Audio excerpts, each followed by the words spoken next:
1 second, Facebookers. Just working behind the scenes. I know.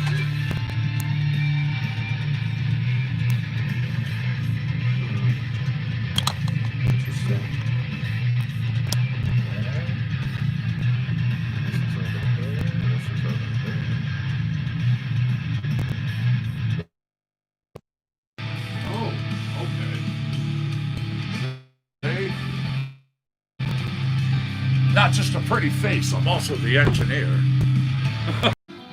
Y'all know the routine.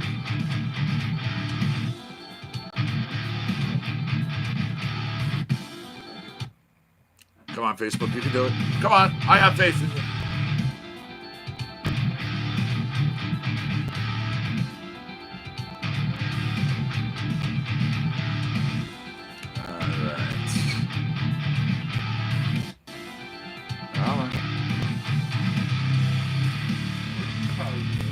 Yeah, no, it's definitely, get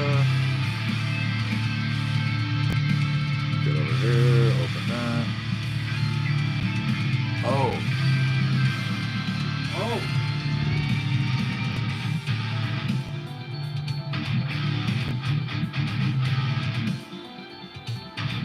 There it is. There we are. How's that, everybody? I'm sure you're hearing me much better now. What's happening, Ryan Roberts? Hey, hey, hey. What's up, Rachel? Eddie, what is the good word, buddy? What is going on over there, YouTubers? How we doing?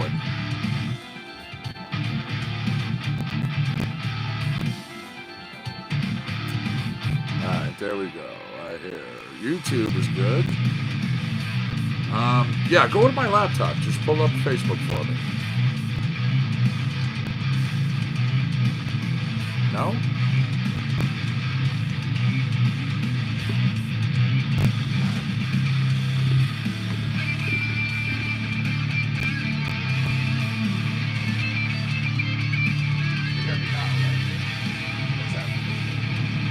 What's up, YouTube? How we doing? Good to see everybody. Hey, Linda, how are you, my friend? Nice to see you.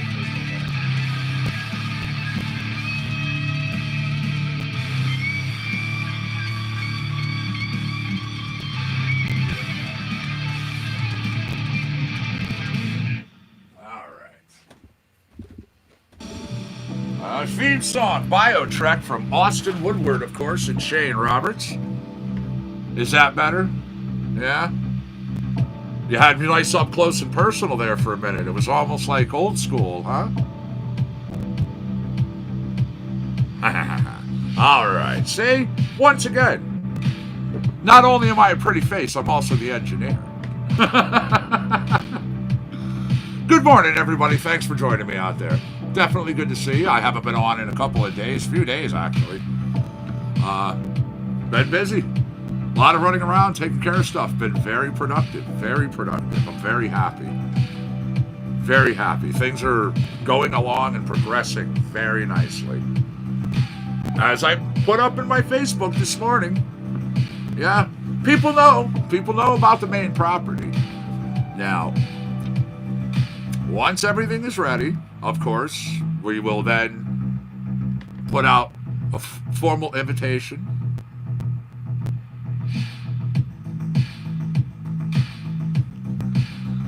We will put out a formal invitation to have people come. You know, gotta have a shindig, gotta have a get together. Yeah.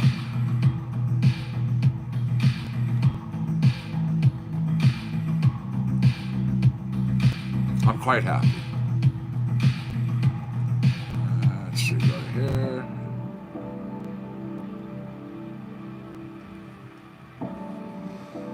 Glad to hear that over there, YouTubers. Thank you for telling me. Audio's clear, huh? Video good too?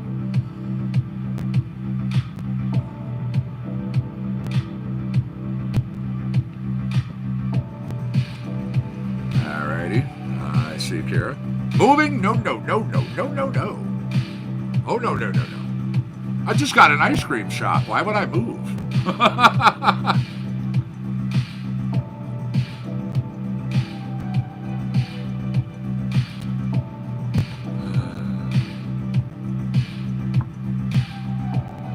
And YouTubers, so kind of you. Finally got pulled up to sound perfect. Yeah, I had to go back over actually, unplug, wait. They heard me good through the remote mic, and then I plugged in, and they were like, "Hey." All right, good. And also, like, your laptop was off, so I turned that on. I was like, I'm not fucking waiting for it to load up. So I went into my room and I pulled it up. I know, I saw you log in. I kept trying to pull it up on my phone. It wouldn't show up on my phone because it was like pulling it. You know how the iPhone will pull up something, Facebook, through like a tab that comes up? It wasn't working on that tab. I'm like, oh my god, fuck this. And I went on my laptop, and finally I just go to your page and pull it up, and then I pull up the page. Oh, hey, it's on. It sounds great. Perfect. So, cool. After all that, yes, you're up. You're good. Awesome. Thank you. Love you, Congress. Love you too, brother.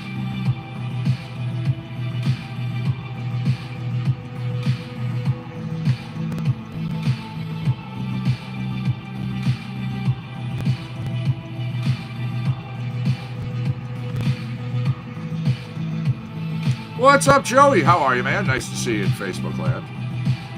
What is the good word?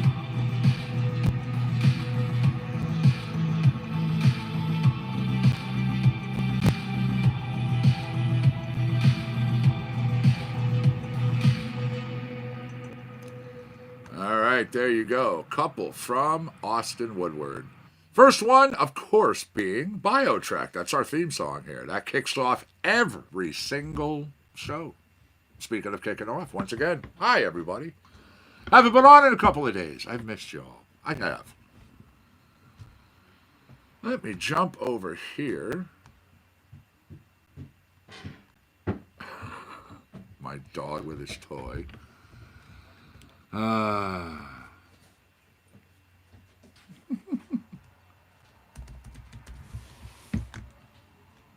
Right there. This tune's called Panorama. It's Golden Braid Productions. Hey, Diana, how are you? What's going on?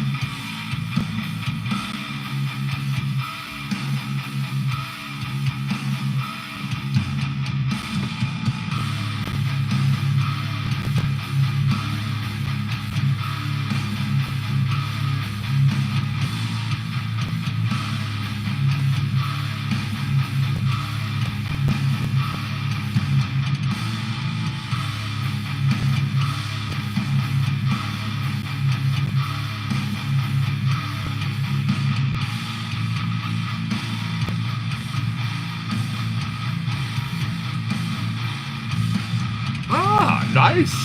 Kicking back on the beach. Awesome, awesome.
How are you, Steven? Nice to see you, friend. Good morning.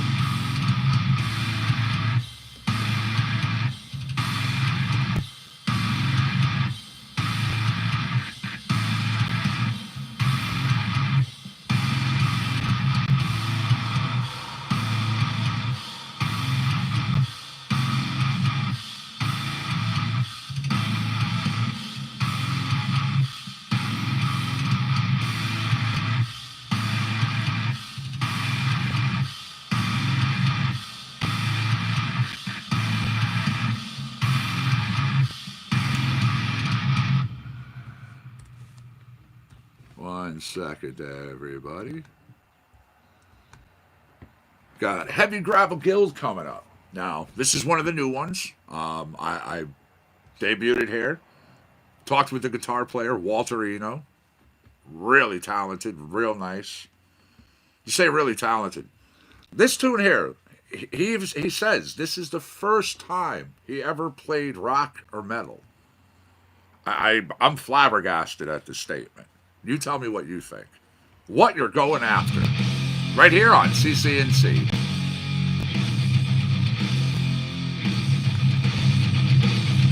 First time.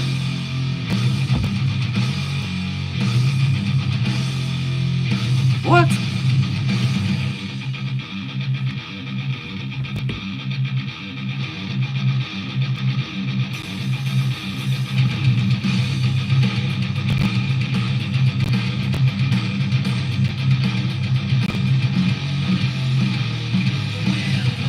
Good morning, my Smokeahontas. Nice to see you, YouTube.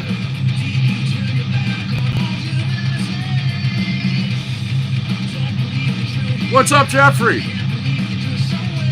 I can't believe that I thought you were the answer.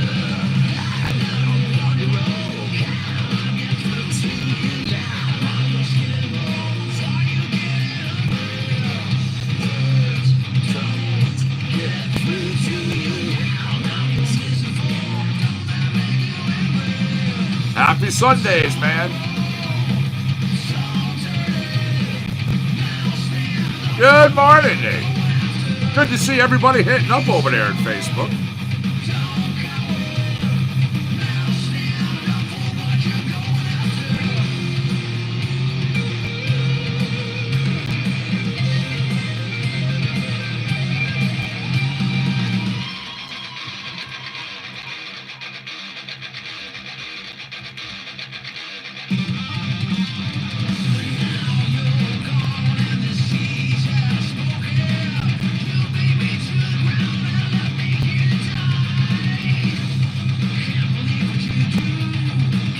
Kevin, good morning, my friend. Nice to see you in Facebook land. What is the good word?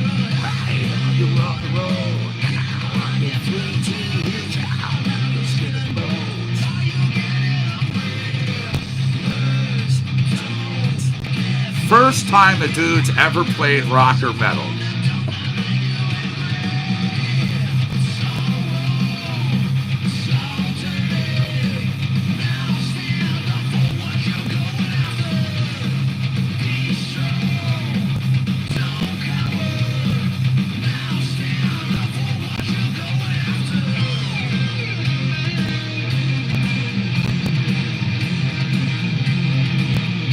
What?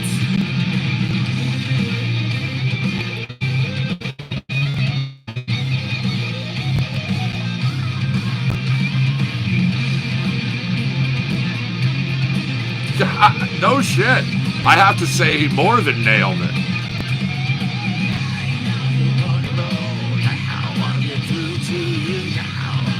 It was fantastic. Very, very productive.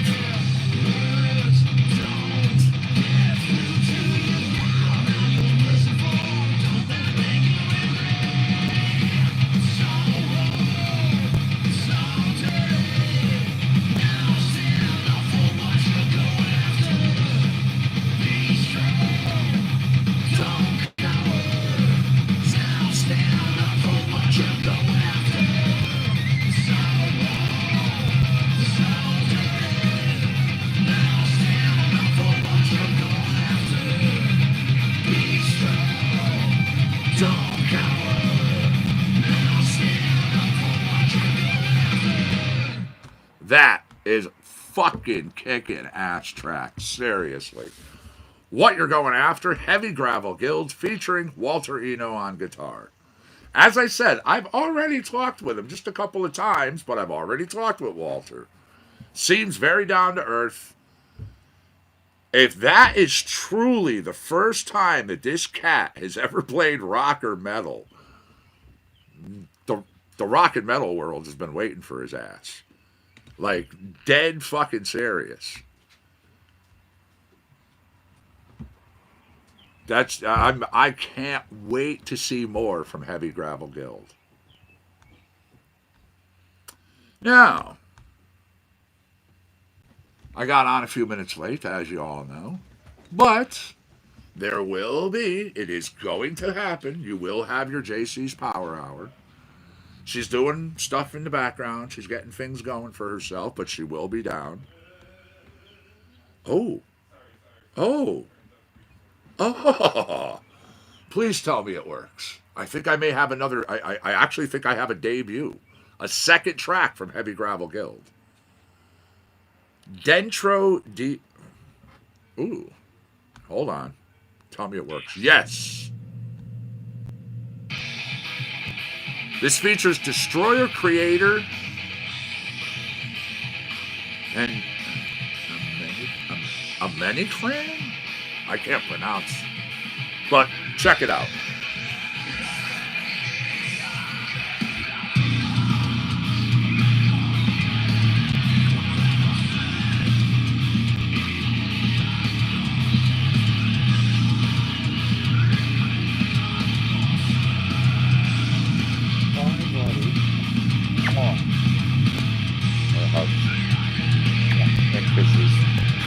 Good boy.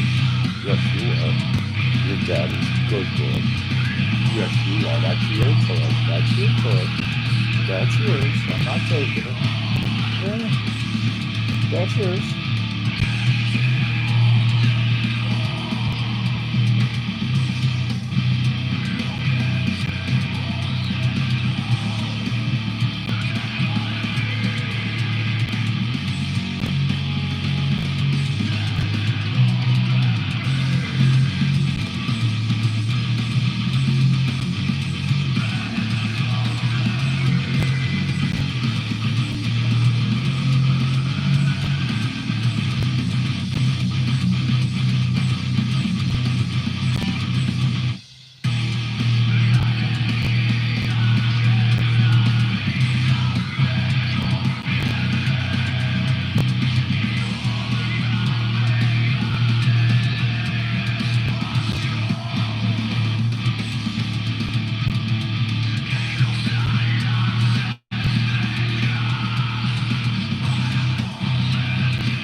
Man, you know what? Hell yeah. Hell yeah, hell yeah, hell yeah. Well, that's pretty much all I can say right this second. Just hell yeah. Did I say hell yeah? I'm going to write Walter. I'm definitely going to. Man, that's good. That's good. I'm glad I have two now from Heavy Gravel Guild. Yeah. What You're Going After, and then that is called Dentro D. Me? My? Am I? I think it's me. Dentro D. Me? Heck yeah. So once again, what do you all think? You're the ones who... What's up, Nicole? Good morning, my friend. Nice to see you in Facebook land. What do you all think? Kind of curious.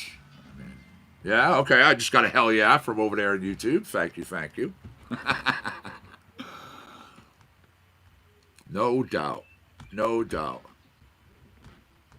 All right. Now, I've got new stuff from Airlands. They're still like going strong. This song is called Not My Own. Right here on Compound Concentrates and Coffee. CC&C, your SunDaze edition with me.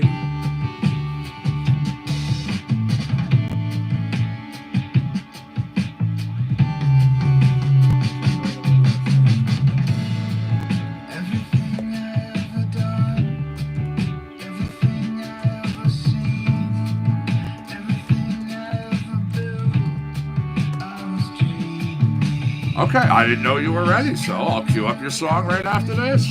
You told me you were going to be down in a few minutes. I love that.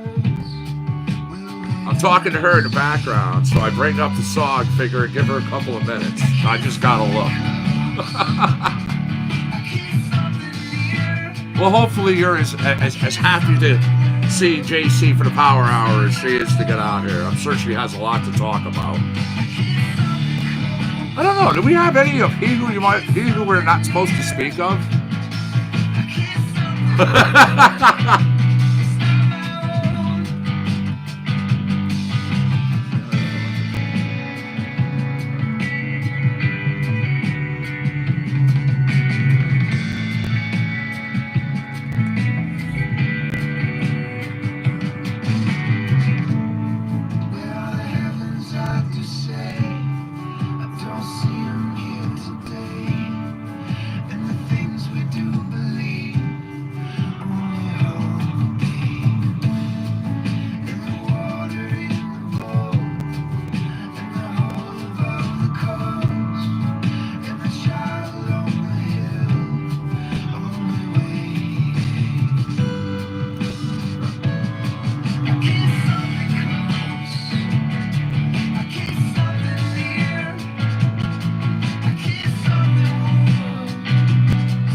Once again, that was a brand new track from Airlands called Not My Own.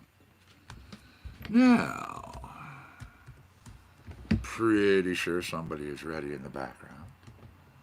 Somebody is awaiting, jumping out, coming out. Like I said, I wonder, he who we're not supposed to speak of, has he done anything lately?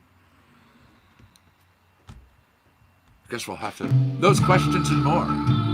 Little plaid pants and apparel bringing in JC's Power Hour, of course.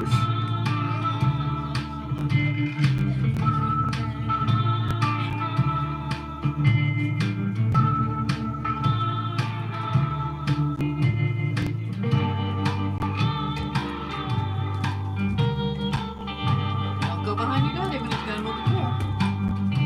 He did that once. Got his little tail.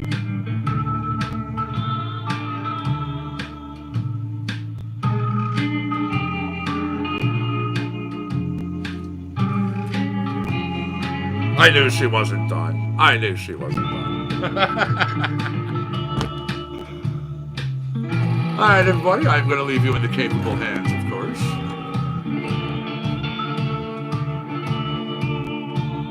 Your dog is shedding. I need to get him a good brush. Yeah, I was saying that this morning. He needs like a good stiff brush. Move it over.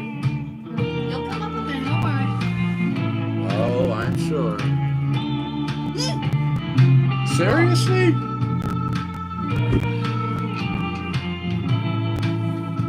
You were just a brat. Well, you had your hand on him. I kind of thought you were picking him up.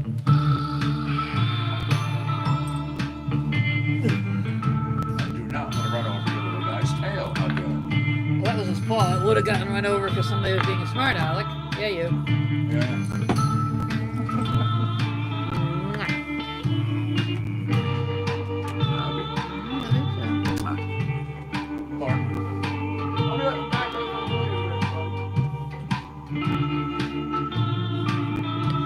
Smoker Hondas, good morning, my dear.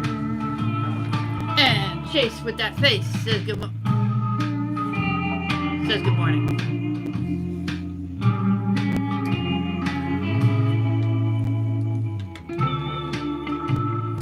I hope everybody is doing well.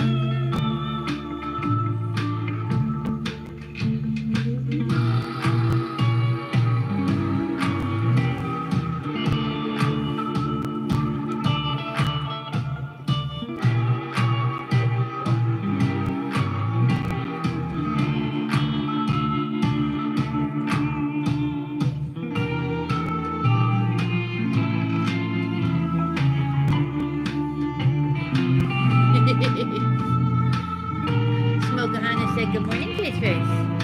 Yes. Oh, you're okay.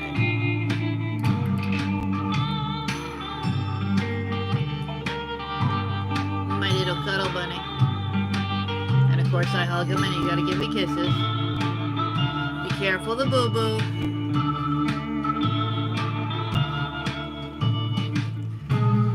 Much like any good dog, I got a cut on my face. So he has been kissing the heck out of it. I mean, that's what doggies do.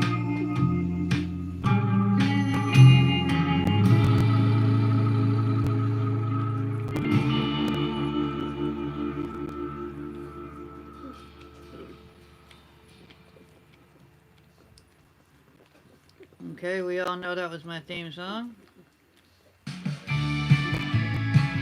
How you going? Hold the phone. Hold it, hold it.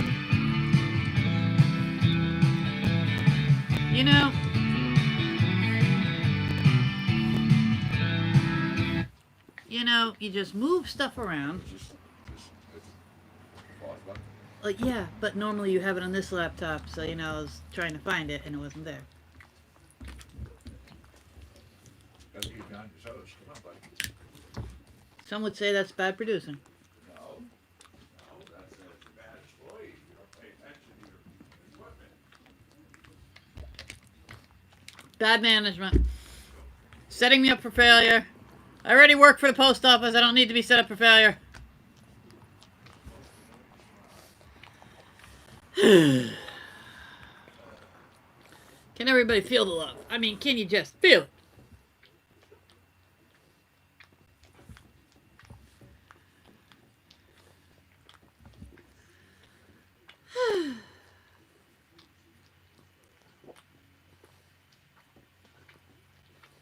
So anywho, I hope everybody is doing well. It is I, JC. This is JC's Power Hour. I hope you is all doing well.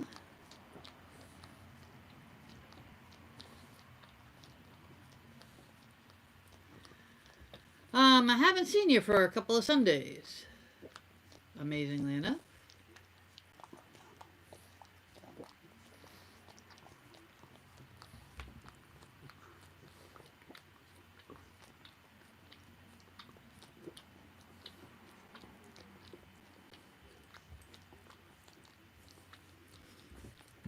So I hope everybody has been doing good. Hanging out and doing all that fun stuff. There is a whole bunch to talk about. That being that I haven't been on for a couple weeks, I'm going to try to catch what I can. What I remember that I haven't spoken to you guys about. If there's anything You know, if there's anything on your mind, by all means, bring it up. You know, we'll give it a chit chat. We'll talk it out. But like I said, now that there's been like a longer than normal period of time in between, nope, nobody saw that. Not one person saw that. Nobody saw nothing. It's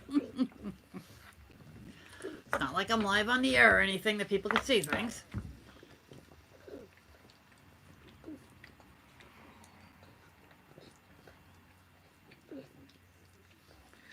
Doop a doop doop boop boop boop boop. Just bear with me half a moment. I'm trying to make sure I have everything covered here.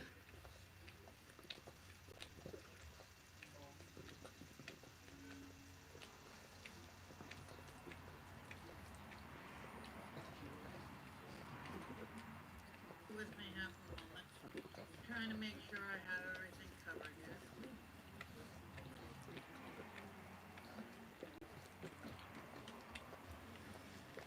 Of course, one of the things I do have here is a chase face in my face. But he's good like that.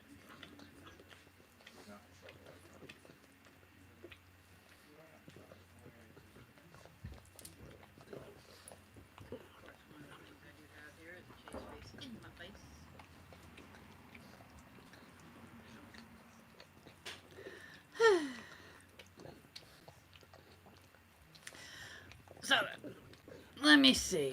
One of the... this would have been talked about last week. NFL... Number one, I'm pretty sure I did mention it in the NFL. They've canceled 2 weeks of preseason, which honestly most NFL fans don't really mind, because the preseason, you know, much rather push aside the preseason and get to the regular season even when there's not a global pandemic. So, you know, we're not going to cry over, you know, preseason games. I mean, we like to see our guys in the uniforms. We like to see our guys, you know, just playing and, you know, knowing that everything is coming back. But in the interest of trying to move forward, I'd rather, with no problem, I'd rather sacrifice preseason and, you know, hopefully by September we have a handle on everything. And September is really, you know, it's July 12th. September's not that far away. I mean, it really isn't. It's you know, don't mind me, I'm a little off. It's an emotional day for me, but other than that, oof, I think Chase is picking up on it. For those who don't know, or don't, you know, follow my regular, thank you, my regular Facebook and whatnot, today is the 7th anniversary of when my father passed away. And, you know, makes you a tad emotional. I mean, I know he's with my mother now, and he spent pretty much the last few years of his life really mourning her. Because whatever... we'll be polite. Whatever quirks she had in her personality, you know, he saw right through them. He just, you know, was content with her. For whatever reason, so... But, you know, and it's funny. whenever I talk about sports, I say to myself, my father was a Red Sox fan. He was a Jets fan, and sadly, he never got to see that I was writing sports articles because I know he would have been all over that. He would have really loved that. And, there were times where, just like I'll talk with you guys about sports and what's going on, I would call him in the morning and say, did you hear so and so got a contract extension, so and so has been traded? That type of thing. And being that he was a Jets fan, I had a lot of fun tormenting him when, things didn't go his way. But of course, I have Liz to do that now, so I mean, I'm cool with everything.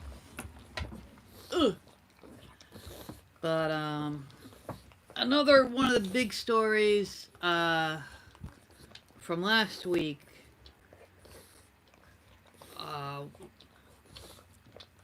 The NFL is going. I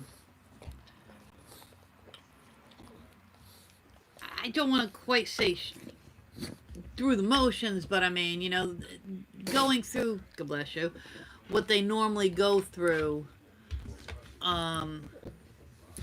So, part of that is trades and contract extensions and whatnot and all these different things. And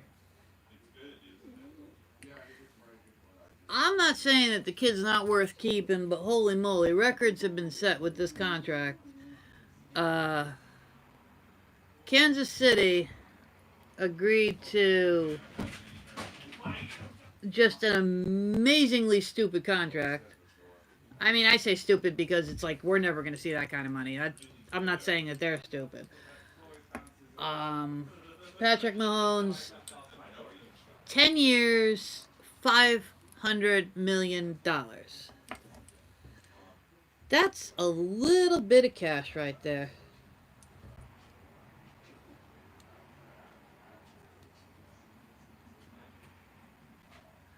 Well, good morning, Jay.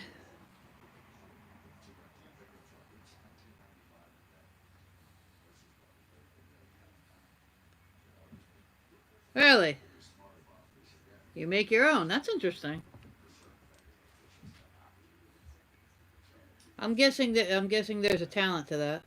One that I do not have.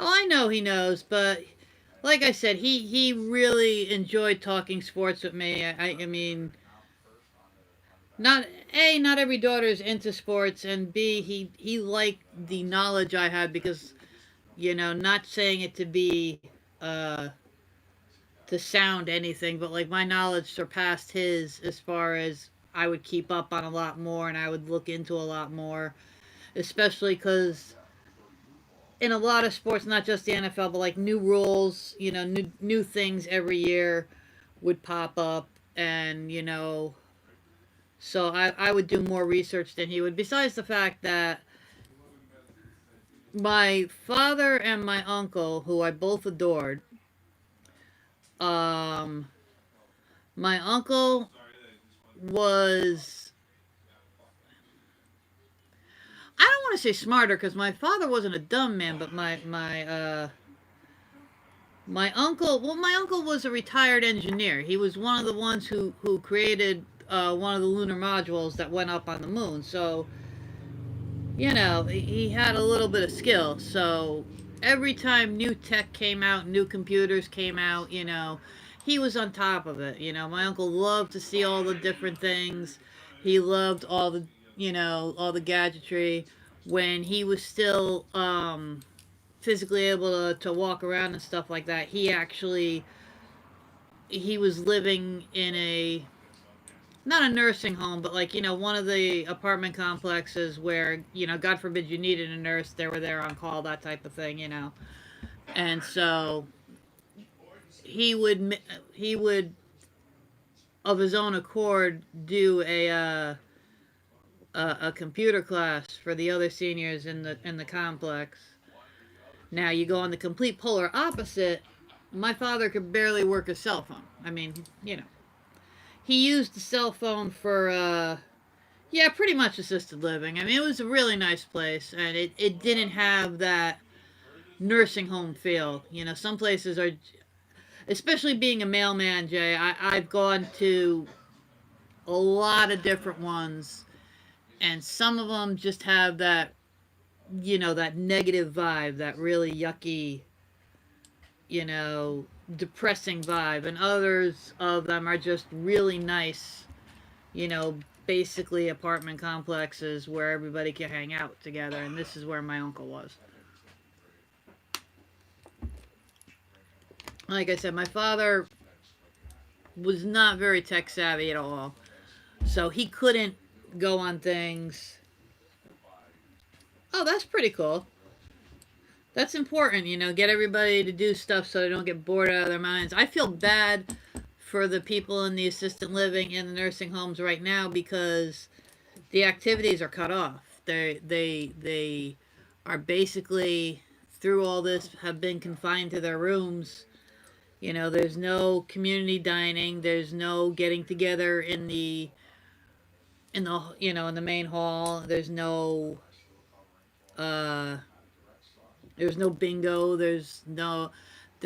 A couple of the places have like this guy who comes in and basically entertains them, doing like all sorts of songs and stuff like that, and none of that's been happening, since all the lockdown. And I understand why, especially in a senior place, because you don't want them to get sick. But I mean, the boredom and the stir craziness is real, let me tell you.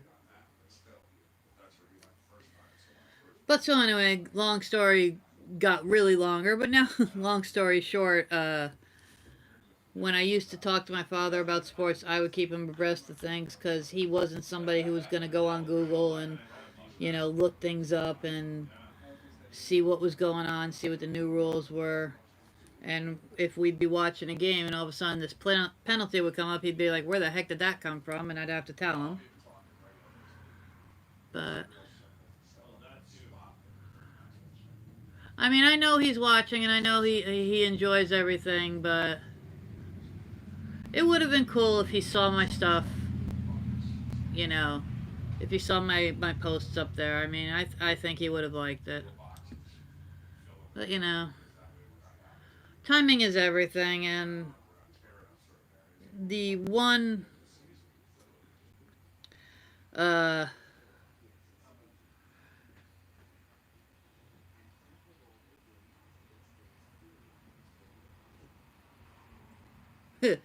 the new Patriots, huh?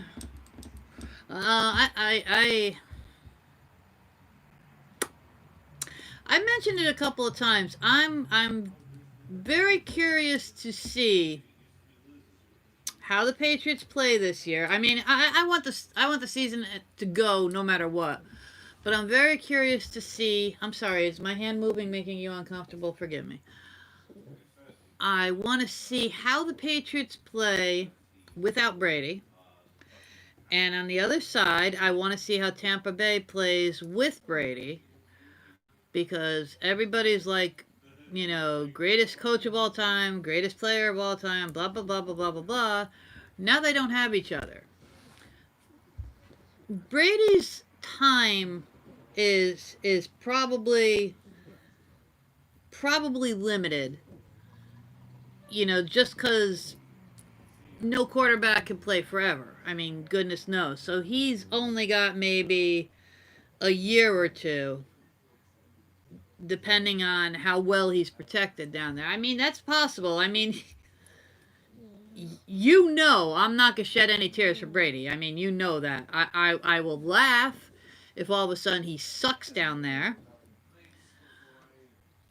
But on the other side, coaches could coach for a long, long time, into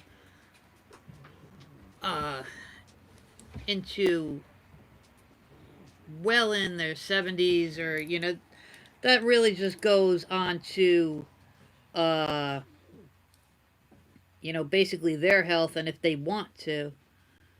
Hang on one second, I'm fact checking over here. Just to look up how old Belichick is.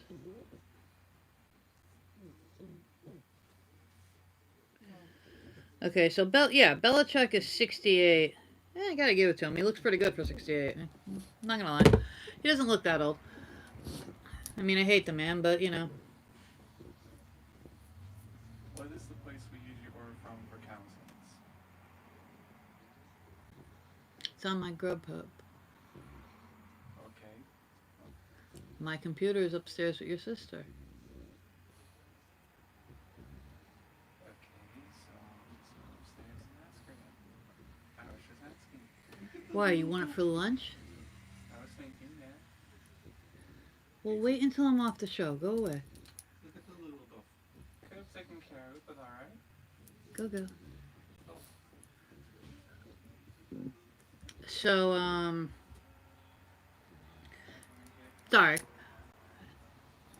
As I said, other people don't have to deal with this. But, at 68 years old, Belichick is pretty much, you know, writing his own.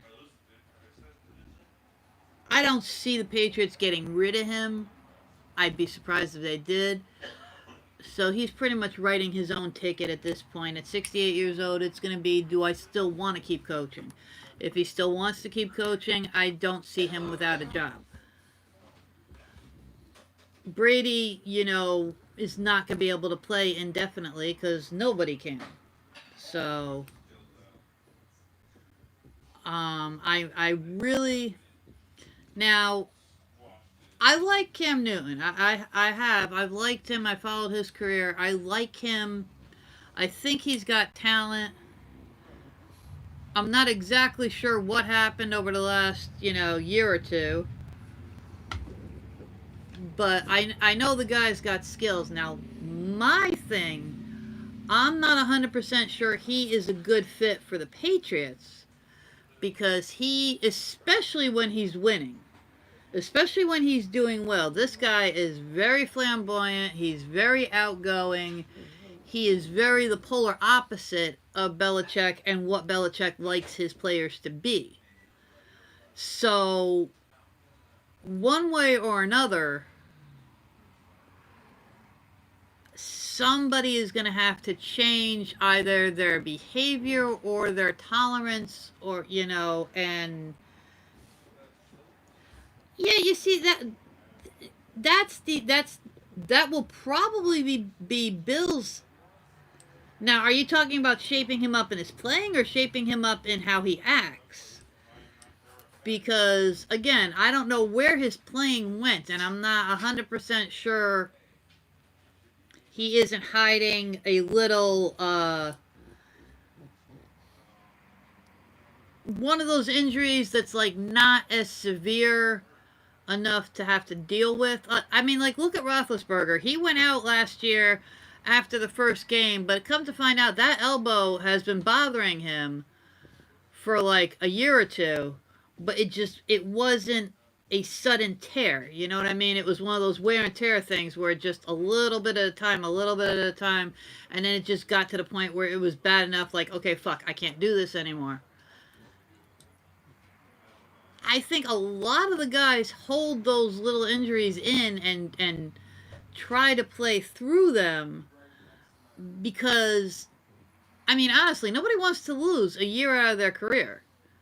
I mean, especially at Roethlisberger's age, you know, especially when you're a quarterback, somebody else comes in and does really, really good, then all of a sudden your job is like, meh, maybe we don't need you. Look at Joe Flacco. But, helping him straighten his game out, I think Belichick probably can do. I think the problem is going to be if Belichick tries to change Cam's personality too much. You really try to put too much of a rein on that personality, and it's going to go one of two ways. You're going to change his personality, but you change a person's personality too much and you take away a lot of their spark. Okay, he is the way he is, and it's a package deal. You stop a man's flamboyancy when he's that kind of outgoing guy, and it affects everything else. It believe it or not, it can affect his playing. You wouldn't think that it would, but in a lot of times it can. Off chance it makes him better, but I don't think so, because when Cam was firing on all cylinders, he was playing at his A game and he was outgoing and rambunctious. I really think the two go together. It's just one of, each guy has their own personality. Again, they don't all do the same thing. How I coach you is not going to be how I coach this person, is not going to be how I coach this person. I learned that a long time ago managing different companies. You can't, no matter how hard asshole managers try to do it, you can't fit everybody into the same cookie cutter. It doesn't work. Everybody has a different personality. Everybody has different strengths. Everybody has different backgrounds. Everybody has different family lives. As much as I love football, it is a job.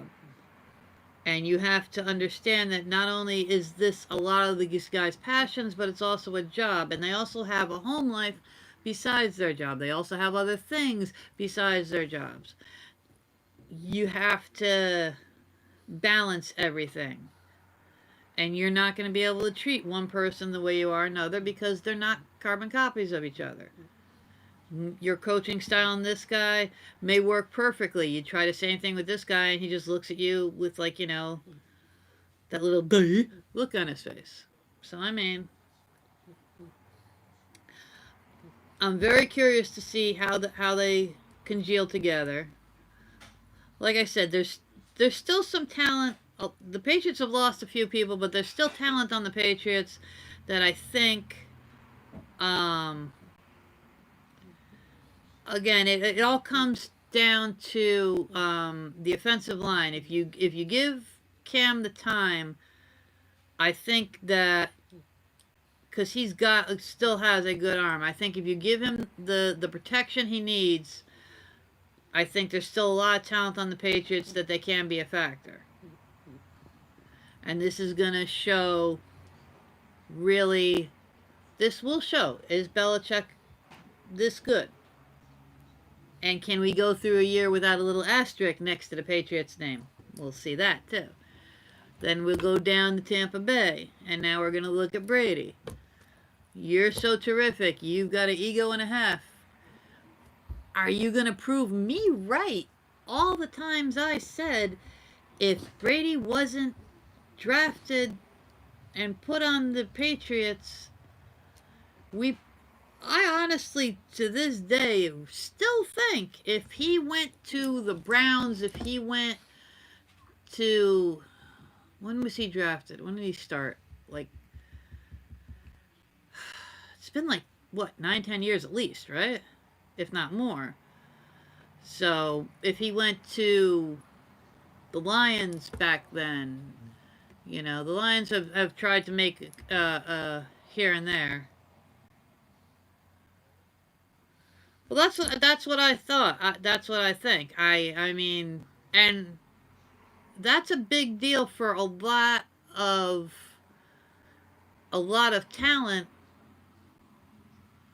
Sometimes you don't get the shot, or you don't do as well on this team, and then all of a sudden you're on this team and you do better or worse.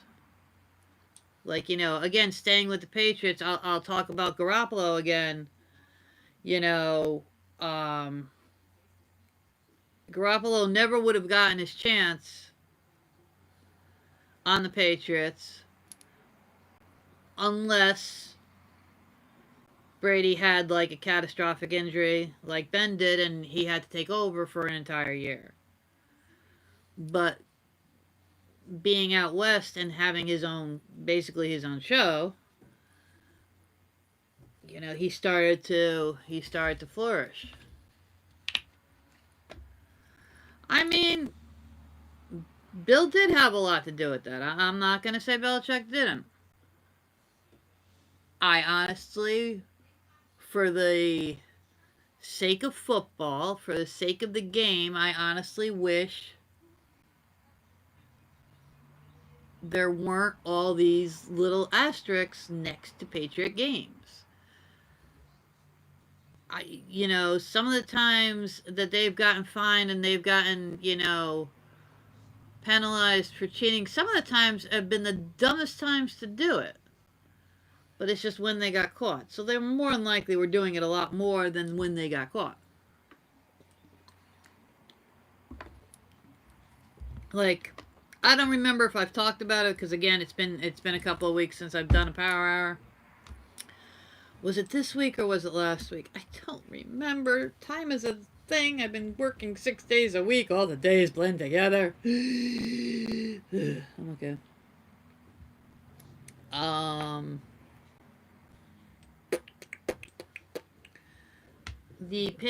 I wasn't calling you. The Patriots were fined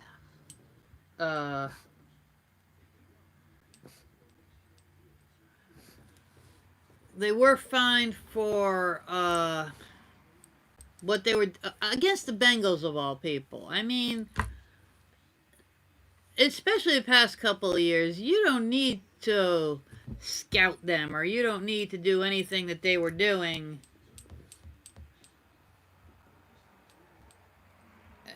The Bengals, especially, you know, as loath as I am to say it,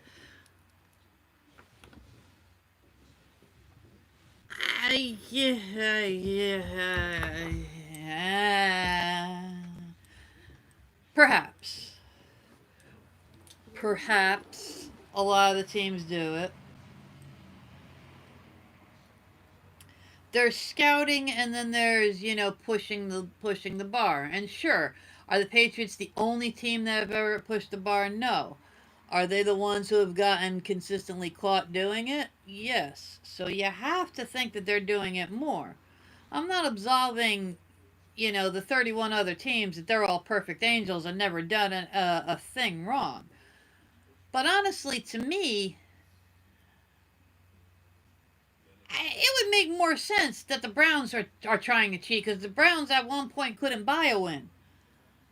You know, you kind of expect them to be like, fuck, I got nothing else to lose, I might as well, you know. Again, as much as I'm loath to say it, the Patriots, as of last year, you know, now they're shaken up, so we're going to see how they do this year. You know, but the Patriots had all this talent and still, you know,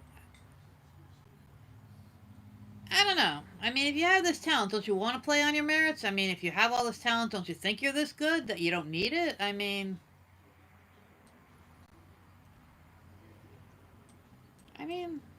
again, I'm really curious to see what happens now. I mean, I'm not going to lie, there is a large part of me. Well, exactly. I mean, we're never going to know the fullest extent. We can only go with what comes out in the news, and B, I am more than certain, not just the NFL, but like every sports team, there are fines and penalties and, you know, backroom discussions of people doing shit wrong that we never hear about. You know, for whatever reason that, you know, they don't have to tell us, it's quiet enough that they don't want to tell us, that they don't want to put the team in a bad, you know, the organization in a bad light. I mean, there's a bunch of reasons why there could be more stuff that we simply just don't know.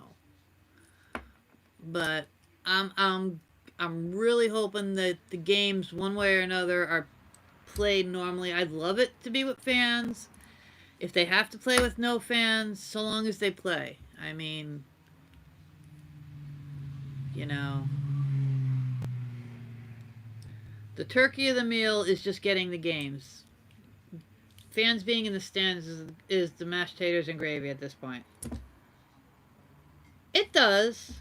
I mean, you know, that's why there have been people who say no press is bad press. I mean, we know if people didn't buy it, magazines like the Inquirer would have folded a million years ago. But they still make their money, so obviously. But I'm really going to be watching. I'm going to be watching the Patriots, and I'm going to be watching Tampa Bay. Because I don't know. I don't know how well Brady is going to meld into another team. I don't.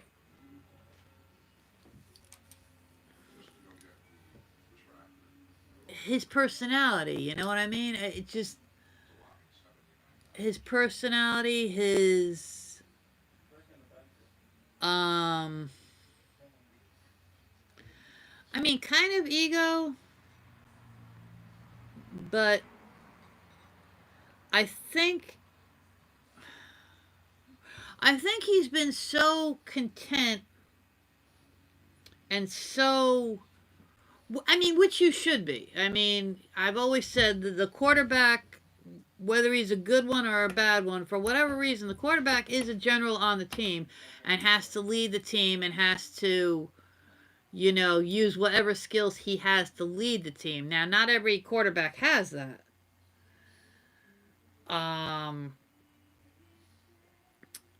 So he was so comfortable figuring he was never going to leave the Patriots that he kind of, I don't want to say straight up made enemies, but made animosity on a lot of other teams.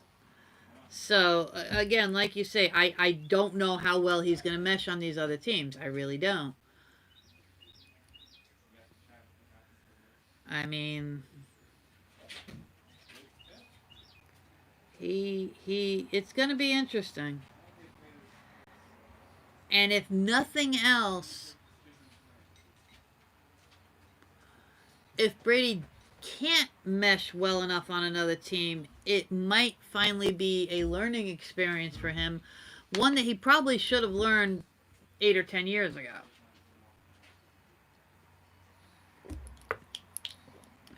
I can't help but think of one of my former quarterbacks, Neil O'Donnell,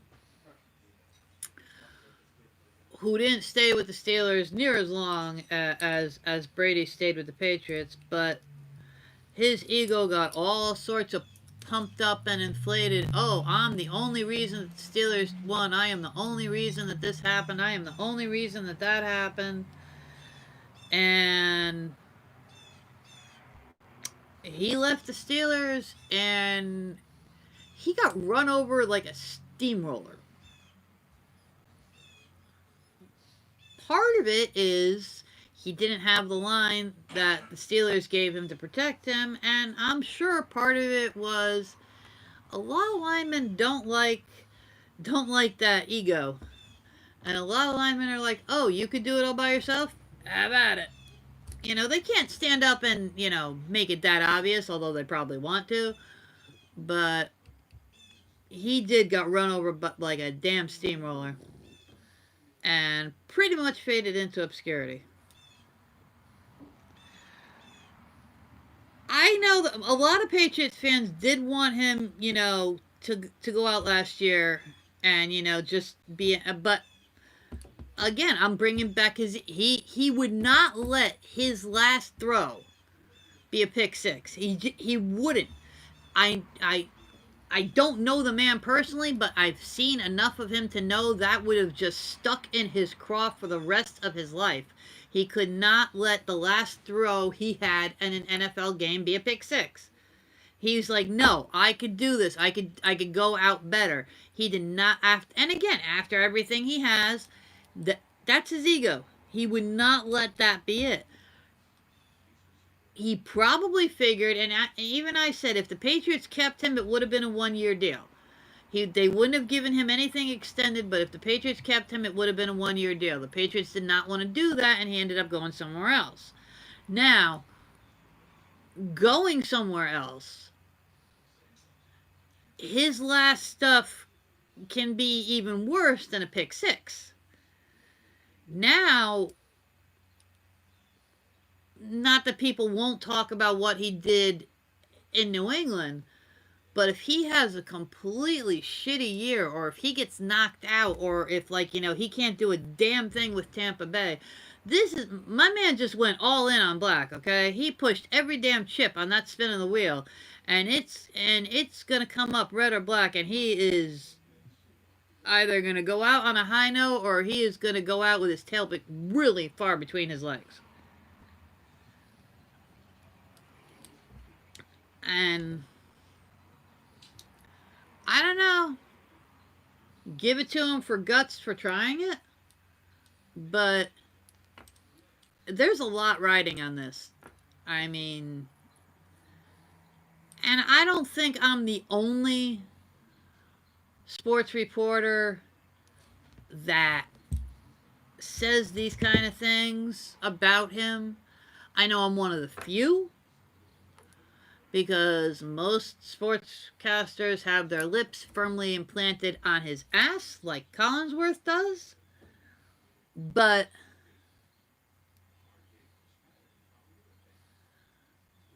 this is go time for both him and Belichick. On separate teams, and just,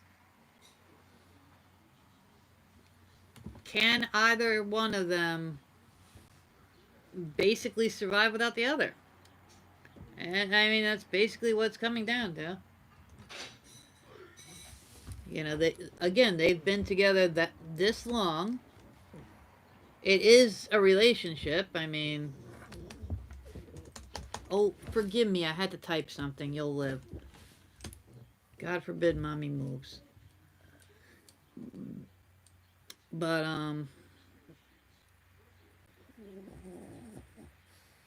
I get you, baby.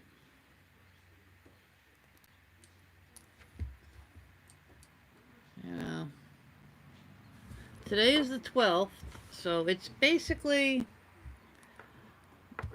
2 months from now. You know, the start of the regular season is the Thursday night game, which is the 10th of September, and then the first Sunday is the 13th. So, the first game, I mean, I can't say this with a straight face because my daughter's a Dolphins fan, but, like, the first game the Patriots have on the schedule is at home against the Dolphins. Now, amazingly, they actually lost to the Dolphins last year with everybody intact, which, you know, filled me with joy.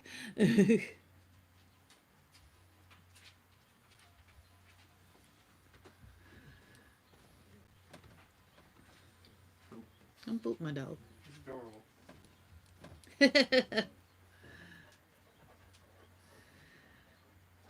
Hey, you missed the Christmas music I was playing the other time? It wasn't technically Christmas music. It was like off-kilter, leaning towards Christmas. You know, bending that rule a little bit.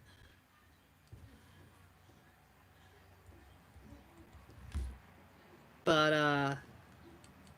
I mean, honestly,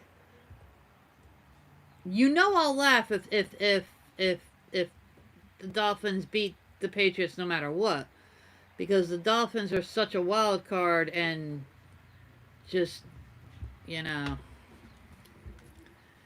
such a wild card as far as one time they could play good and the other time they just play like total crap. But Brady's going to have a bigger challenge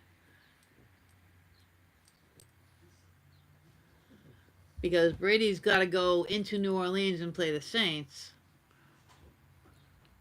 And I'm pretty confident in saying with reasonable assurity, the Saints don't like Brady. So...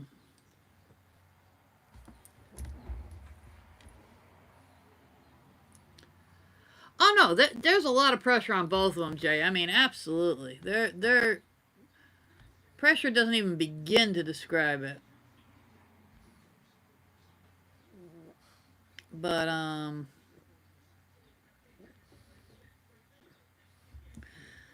hang on, Chase. I'm looking for something here. Hold on.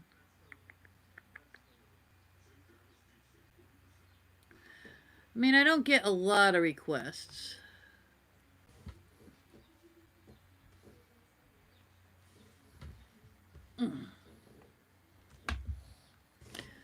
Oh, for the love of Zeus.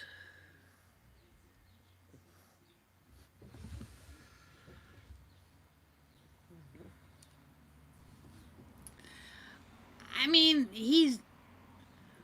Again, as much as I don't like him, he does have skills, but to me, he's not a long ball thrower. He's capable of throwing a long ball, but he's not comfortable doing it. He prefers to throw a short route and get the pressure off of him and have, like, good runners and receivers around him. You know, again, that's his style. That's what he's more comfortable with. And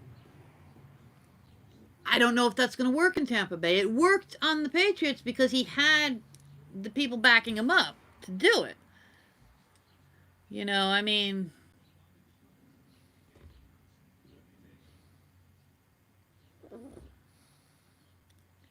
Yes, give me a minute, boo-boo.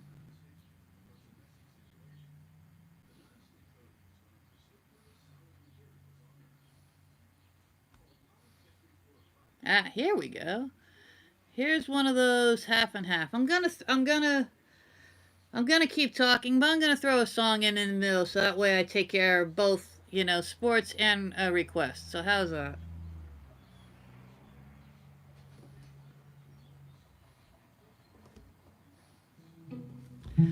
And yeah, no, like I said, he is more than capable of doing it.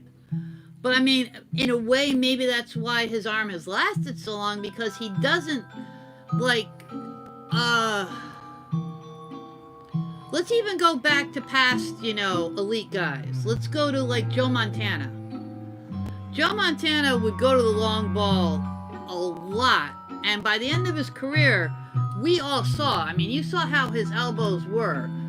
Not all of that was just strength and muscle. Part of that was, you know, he was hurting the shit out of himself. I mean, he was not a complainer, but by the end of his career, well, nobody wants to get hit. Have you seen the size of some of these linebackers coming at you? I mean, have you seen the size of some of these guys? These are big people. And then you throw pads and everything on them, and they're being bigger.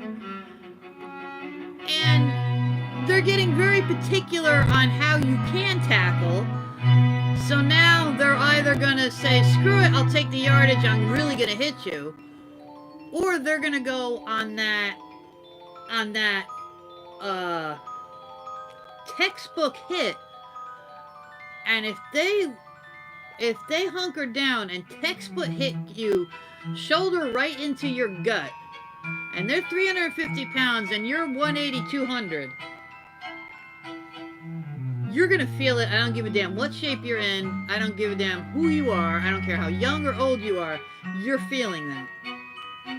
And no, you don't want to go through that every game. So, of course, he's, you know... And again, I'm not going to argue with the success of it because the Patriots didn't move the ball quickly. They had a decent hurry-up offense and just, you know, dumping the ball quickly and had the guys who had the skill to move it down the field. all this works. All this completely works for him. I don't think it's going to work in Tampa Bay. And yes, he can throw a long ball, but again, you have to give him the coverage to do it. Because, how do I say this diplomatically and properly, so it doesn't seem like I'm just breaking his balls, which at this point, believe it or not, I'm analyzing. But when he sees the tackle coming, and you could look at the replays, when he sees, oh yeah, exactly. Some of these injuries, you feel for a lifetime. I mean, granted, you could easily say this is what you signed up for, and it is. But, a lot of times when he sees that ball, he sees that tackle coming, he'll tuck the ball and he just tucks and ducks. And he'll take the sack. Whereas,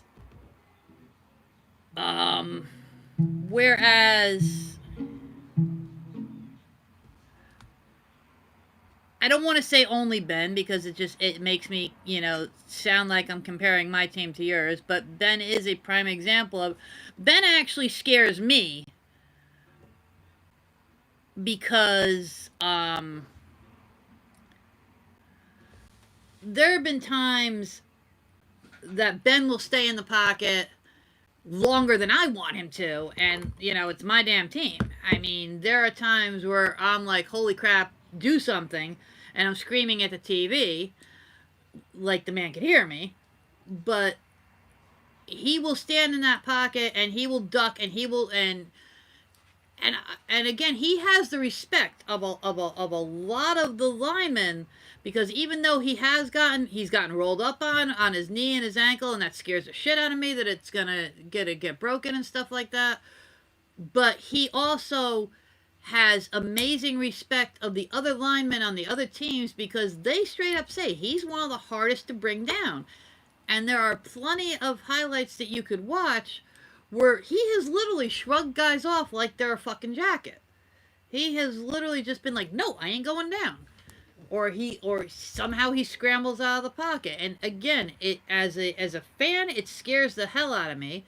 As an analyst, I think that he is amazing and he's trying to keep the play going, which has brought a lot of victories, because instead of taking the sack, he has either, at least thrown an incomplete pass, or somehow he's not only thrown it, but actually made the pass happen and gotten the first down where it was third or fourth down. So, I mean, it's terrifying as a fan. It's exciting as a fan. I think idealistically, a quarterback has to be somewhere in between those two. I mean, as a coach, you want your quarterback to stay safe, because you lose your quarterback, and we have what happened last year. We had an entire offense geared around Ben, and then we had two rookies who neither one could fully take the reins, and both of them got knocked around a lot. So you want a guy, I mean, and I'll name a lot of the guys who are good at, Peyton Manning, Joe Montana, Steve Young, Drew Brees, Brett Favre. And when I name these guys, Jim Kelly, when I name these guys, the one other thing that these quarterbacks have in common, they're good leaders, and they have a passion for the game. You could tell the ones who play because they love the win. They love to play the sport. This isn't a job for them. This isn't, I want to make money and then retire. There is a difference. And sure, everybody wants to get paid, but the ones who are playing it and the ones who are loving it get such a better uh, outcome. When you see the little kid in them. I mean, I always used to say this, even though it pissed me off when he beat my Steelers. The look in Brett Favre's eyes when he won a game, he was a little kid. He was a little kid in a grown man's body. He loved the game. He loved the win. He loved what he did, which was one of the reasons it was so hard for him to retire, because it was such a rush for him. He wasn't in it for the money. He was in it because he loved to win. And he just looked like a little kid in a candy store whenever he did. And you need that passion, and that's something, passion you can't coach. It's either there or it's not. And you could try to pump your team up, absolutely. You could try to get them all fired up before the game. You could get them all fired up, when the Steelers are home and they play Renegade. You get your defense all nice and ready to tear people apart. That's great, but there is a passion that's either there or it's not there. Is this what you want to do because you love this game and you want to win? That is one of the first things any smart coach or scout looks for. And I honestly think that's one of the best things a scout should look for. I mean, obviously, you're looking for talent. But scouting isn't just looking for somebody. It all comes down to basics. Same thing in work management. You can't just look at the numbers on a sheet and be like, okay, this is going to go right here. It's more than the numbers. Try to tell that to management at the post office, but still, it's more than numbers. There's so many other factors that go into it. And you have to look for somebody who's got those numbers and who has a deep-seated passion for playing and winning and just wanting this. Like, I'm going to do this. This is my game. This is what I want to do.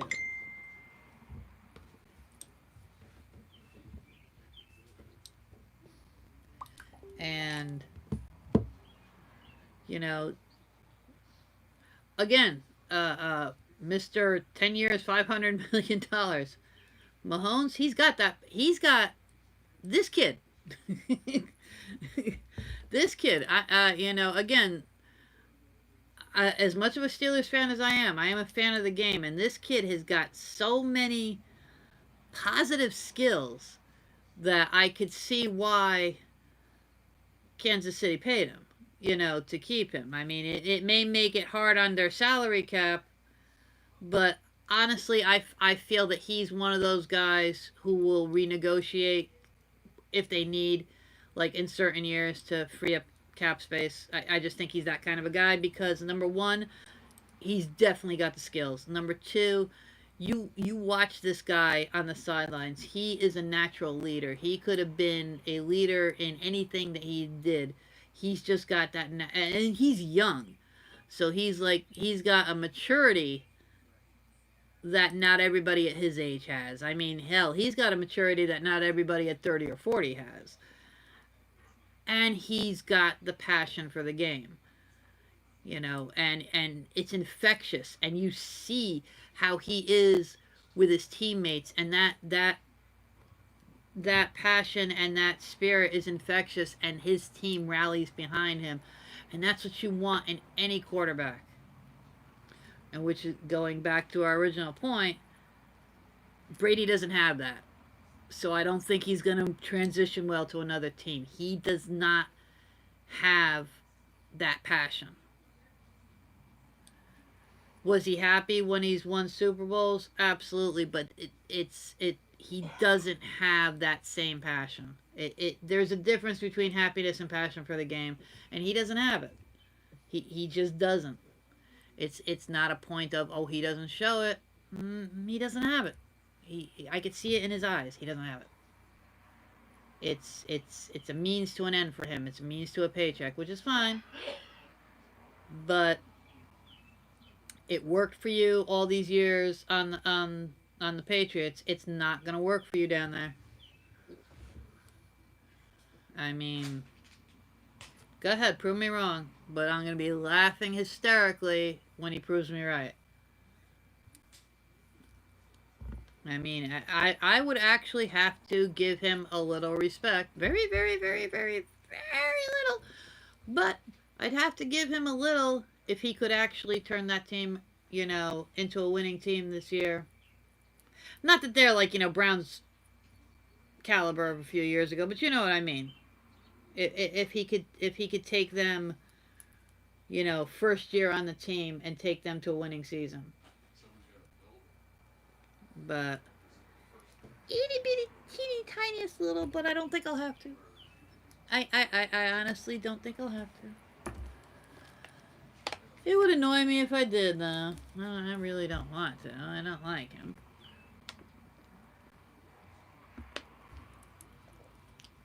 I mean, it would. It would, but to be fair, I think it's hard for any guy to spend like an entire career on one team and then go to another. Not just Brady. I think it's hard for anybody. I mean, there's not a lot of people who can pull it off. I mean,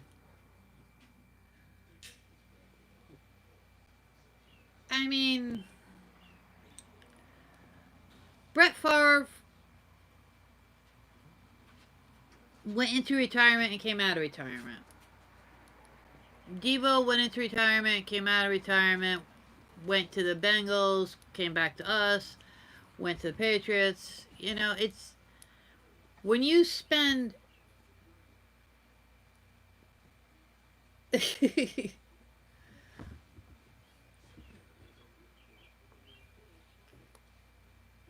Well, what specifically are you confused about?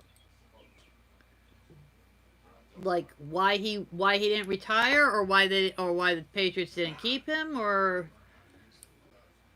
why it's hard to transition to another team?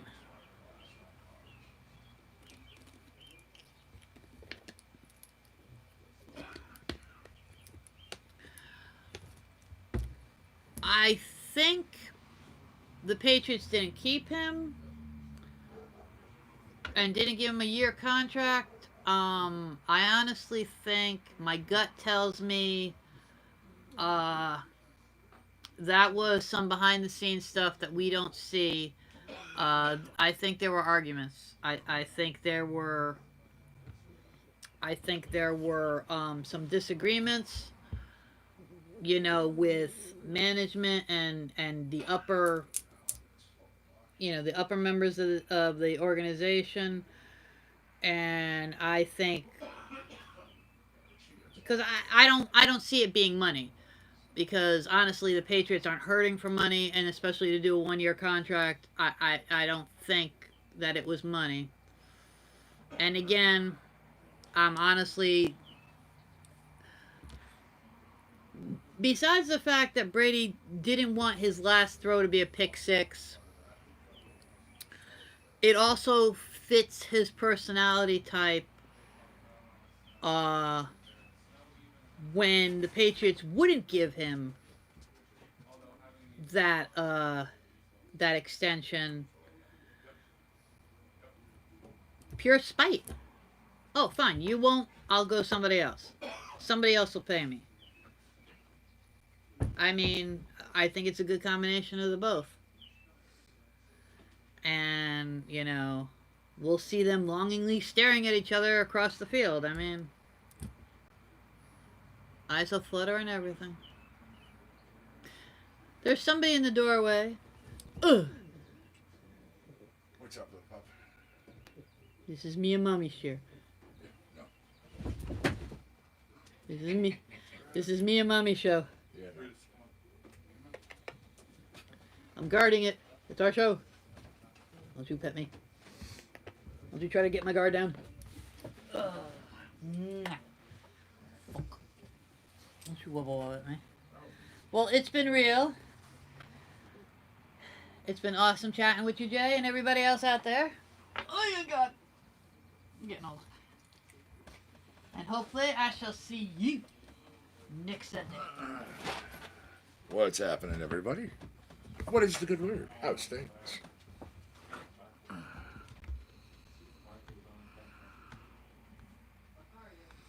What's up, Matt? What's going on, Joseph? How's things over there, Facebookers? What's going on, Joe? How's things over here, YouTubers?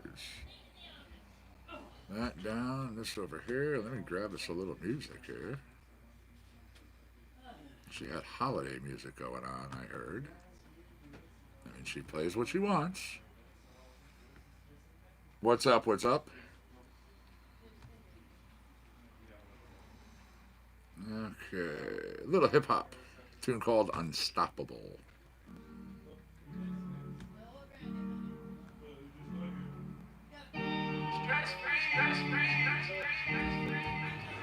Hey, 8-ball corner pocket, calling all the shots, boy. Raw denim, 5 pockets, feeling like a hot boy. Y'all tripping, I was in the crib watching Top Boy. Chopping up this green, guess I got a thing for Bok Choy. Ain't worried about your playlist, bro.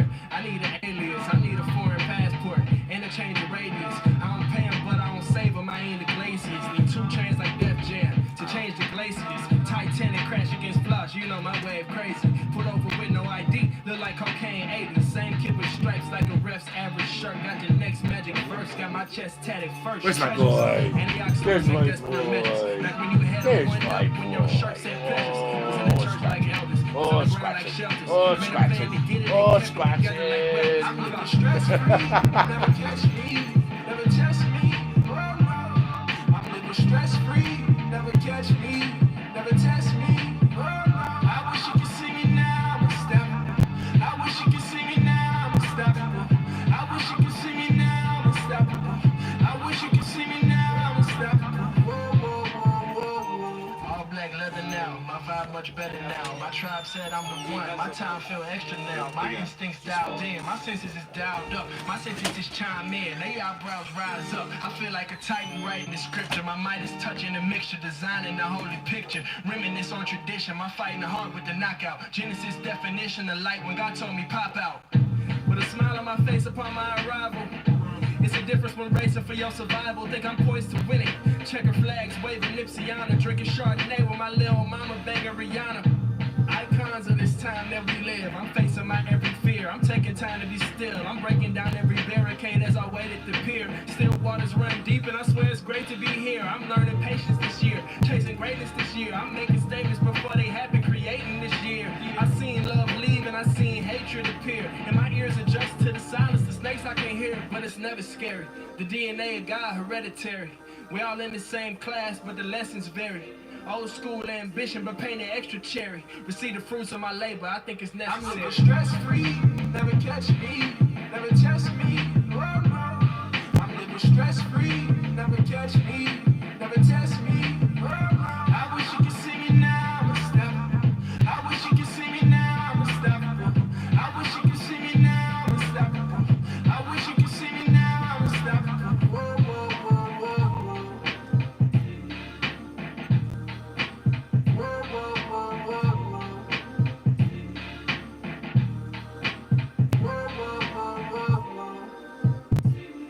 Wrapping up Unstoppable. Little hip hop right there, right here on CC&C, Compound Concentrates and Coffee. Once again, I am the Connecticut Medical Marijuana Critic. Thanks for joining me on this SunDaze edition. Such a gorgeous day indeed. In between this track and the next, going to do a few things. Number one, we have some weather. We have a little news of the weed. We got a little news of the ... Whoa, and some other things. Today, temperatures are going to get up in the upper 80s, even lower 90s, depending upon where you're at. Tomorrow, we could see a little overcast, dreary, drab, cloudy. I've mentioned this.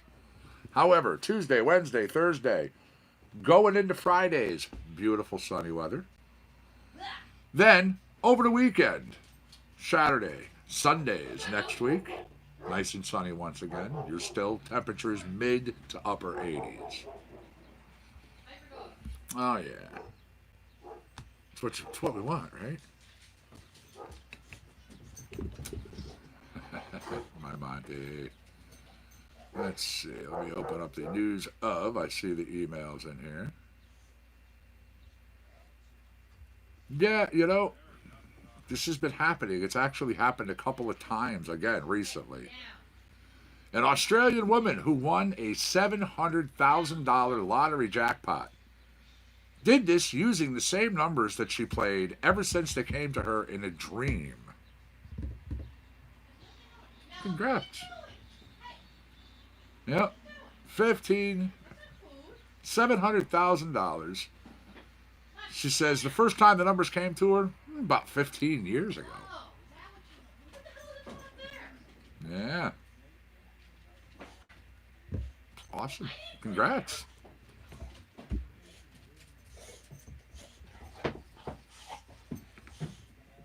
Now, over here, my dog just got one of his toys. Let's see here. On this day coming your way. He's got his rings. He loves his rings. Brutus loves his little the Kong, the little thing he chews on all the time. Him, it's the rings. July 12th in 1954 saw a 19-year-old Elvis Presley signing a record contract with Sun Records. He also gave his notice at his day job at the Crown Electric Company. Sam Phillips from Sun Records originally wanted to use the 19-year-old to make demos of songs meant for other artists. However, he did realize that here was the man who could bridge this gap between all different performers. Now, in 58, the Quarrymen. Quarrymen was John Lennon, Paul McCartney, George Harrison, John Duff Lowe on piano, Colin Hanton on drums. They recorded a vanity disc at a small studio in an electronics shop owned by a man named Percy Phillips. That band also recorded That'll Be the Day and In Spite of Danger in one take, each. With the names of the tunes and the songs handwritten on the label, each band member was to keep the 10-inch 78 RPM disc for a week before passing it on. Both recordings eventually ending up on the Analogy #1. Now we jump up to the 60s in 62 with Ray Charles, who was sitting in the #1 spot over in the UK on their singles charts, with the Don Gibson penned country ballad I Can't Stop Loving You. His only UK #1, that was taken from his modern sounds in country and western.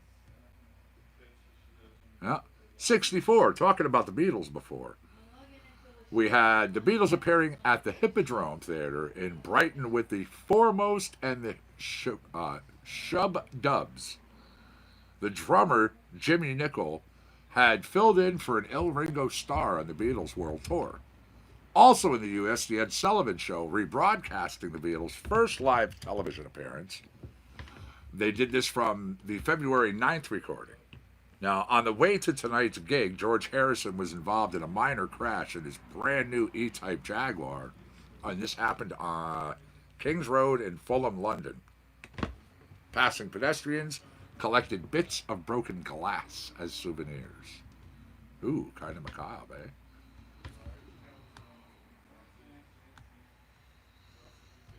Now, how about, where is it? Alex G. This is called Human.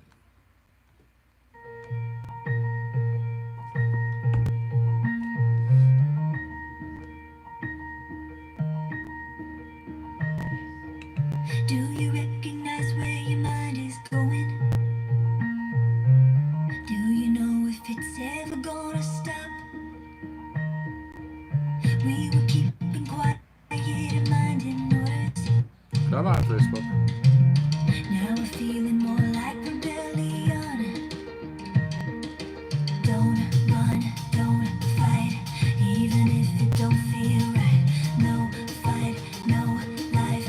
Now I'm second guessing if I should stay here. Do what I'm told until it hurts. Or should I make clear I'm the love that I know I deserve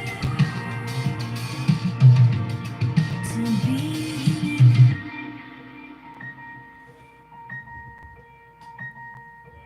Do you feel like someone is playing puppet?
Little Alex G for you.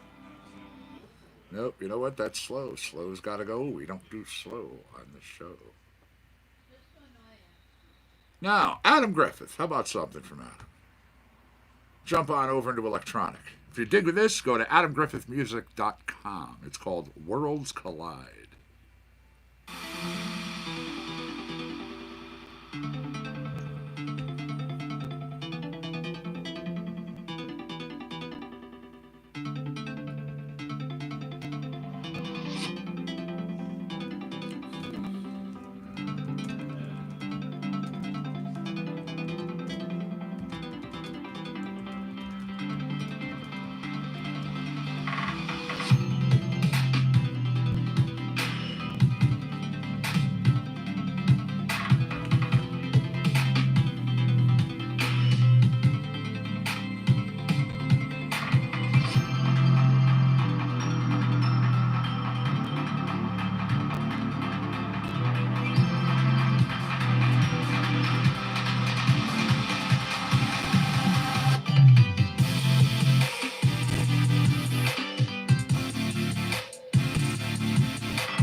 Alrighty.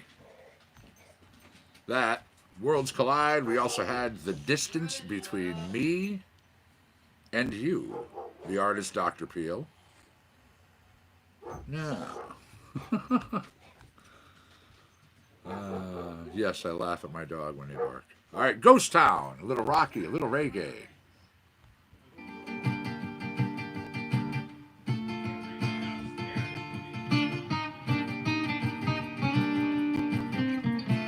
Oh, that's nice, that's nice. Fed your birds, berries, your two dogs are chilling. Cool. Now we're panic buying bread from every shop. Social media is in a frenzy. Excuse me. Gotta go rip rid of this stuff. That nobody can see. We must go through the valley before we make it to the mountaintop. Ghost town. Anybody out there? Wanna know, how did we get here? Ghost town.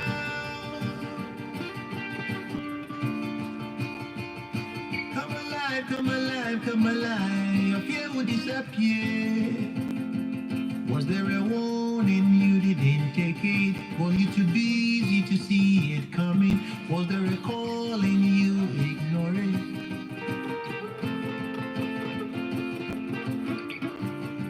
The preachers keep on preaching.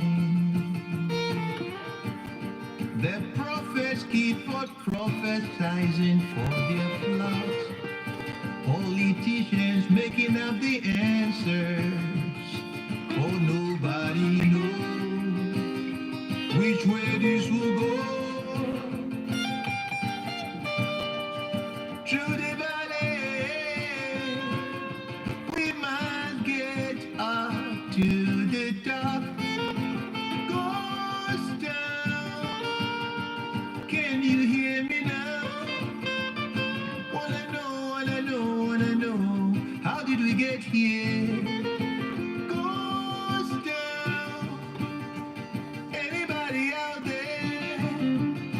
Come alive, come alive, come alive. The fear will disappear. If we want it, we can get it. If we believe it, we can make it. If this is a calling, we should answer. Want it, you can get it. If we believe it, it will happen. There we go. So stand up, do the right, make it right. It's never easy if it's first dog or your 50th dog, to be honest with you. Anybody out there? Come alive, come alive, come alive. How did we get here? Ghost town, can you hear me now? We'll survive, we'll survive, we'll survive. The fear will disappear. Ghost town, everybody out there. Wanna know, how did we get here? Ghost town, can you hear me now? Can you hear me now? Can you hear me now?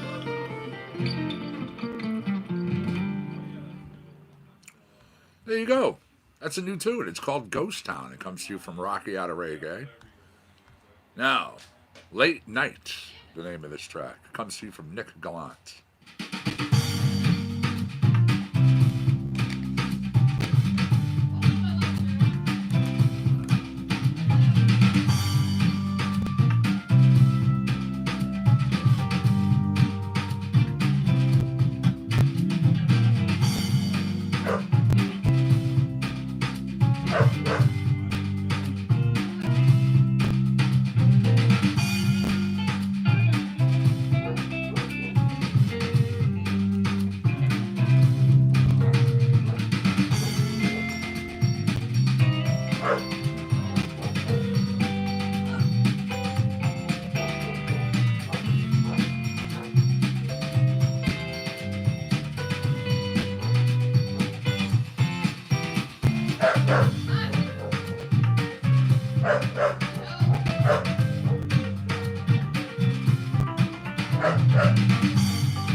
No, it's not. And yeah, push mower.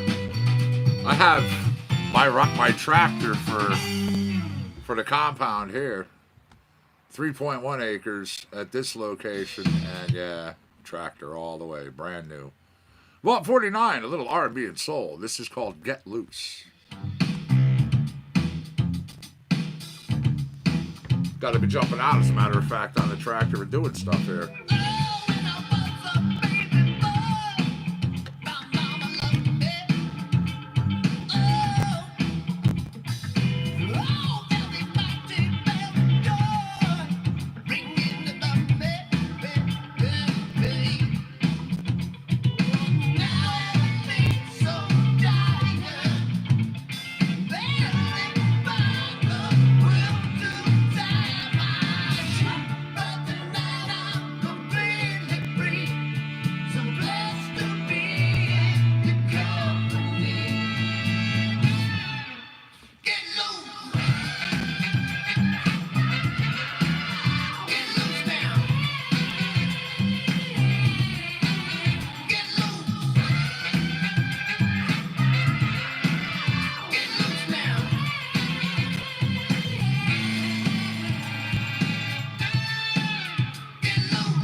If you're gonna do that with just right around his light,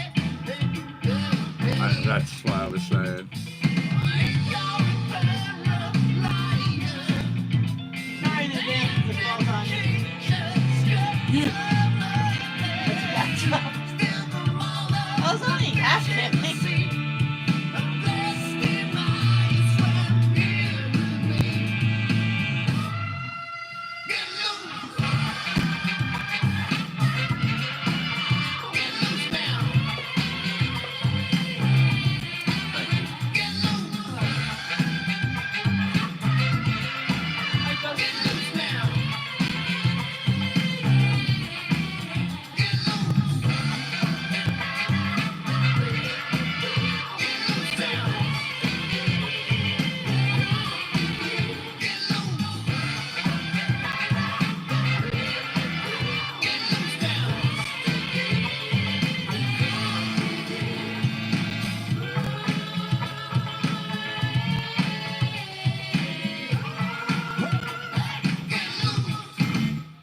All right, this is called Fight for Me. It comes from Layla Tucker. A little bit of country.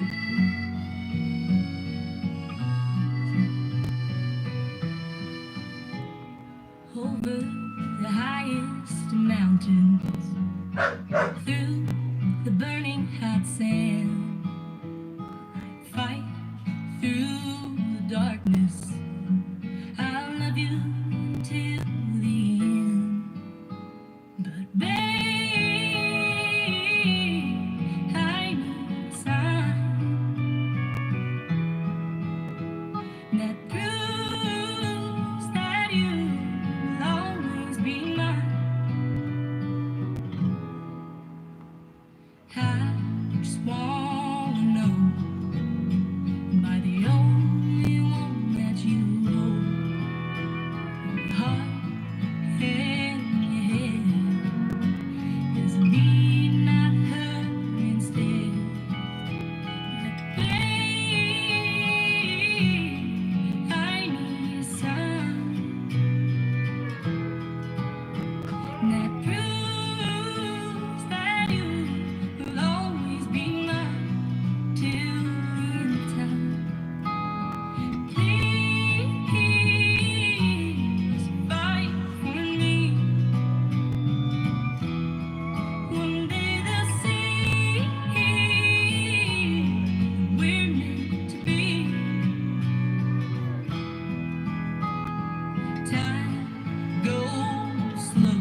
Once again, that tune is called Fight For Me. It's from Layla Tucker.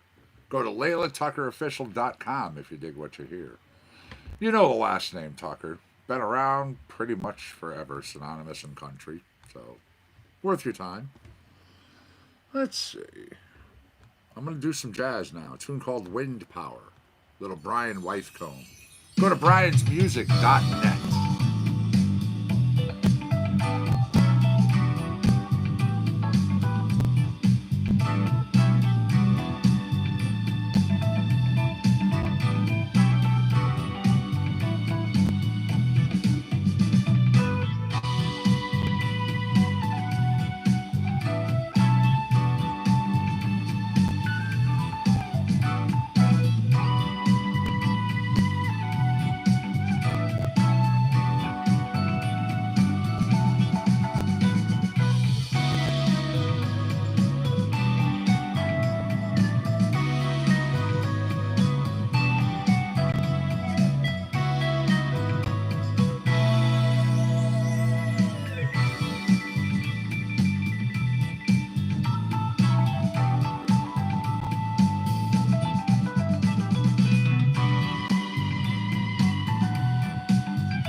My pleasure. Like I said before, I miss being on. I've just been busy. Life.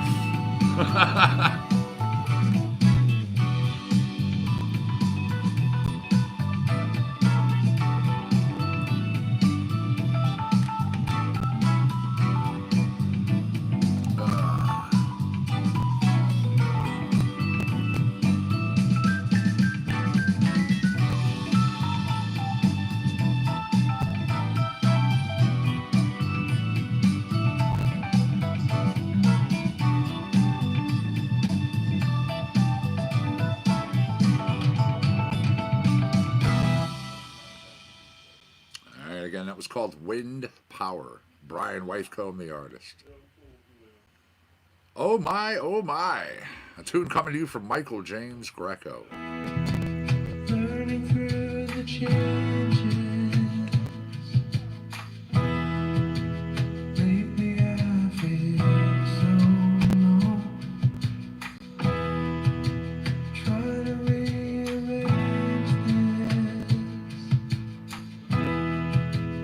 in my mind, and it's not moving anywhere.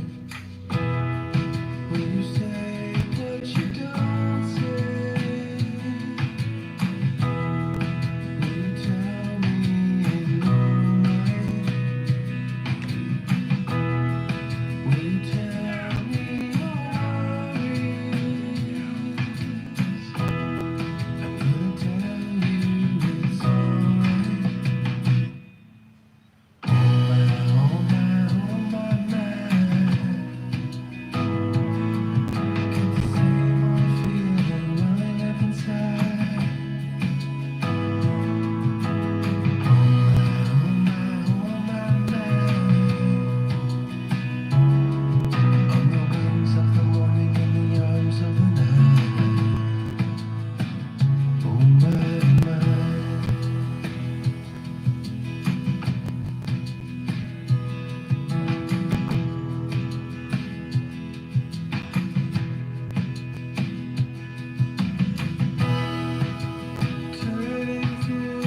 right. Oh my, oh my. Michael James Greco. Now, I got a tune called Cables. It comes to you from the Sheen. Right here on CC&C.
Okay.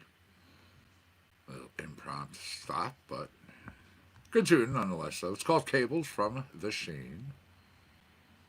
Now, Global Genius. It's okay. I'm okay. This features Brian Sparks.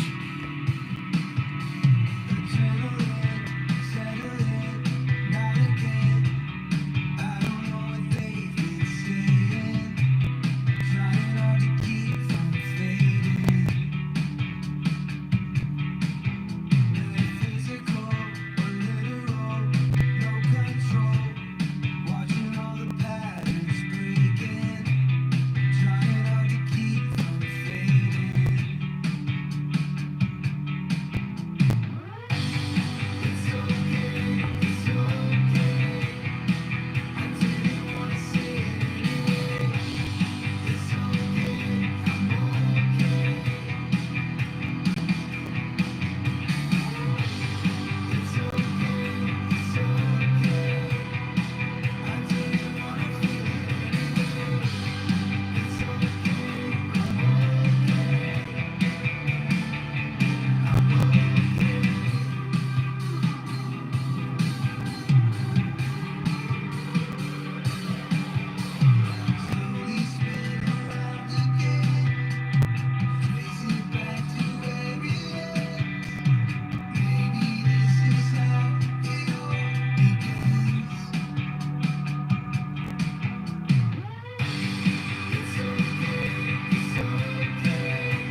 you go. It's okay. I'm okay. Global genius.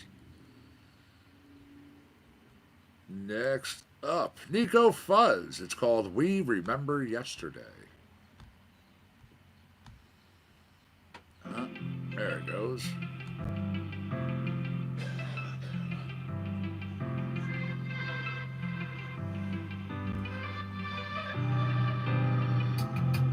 From the stream we awake, all the stars they will remain.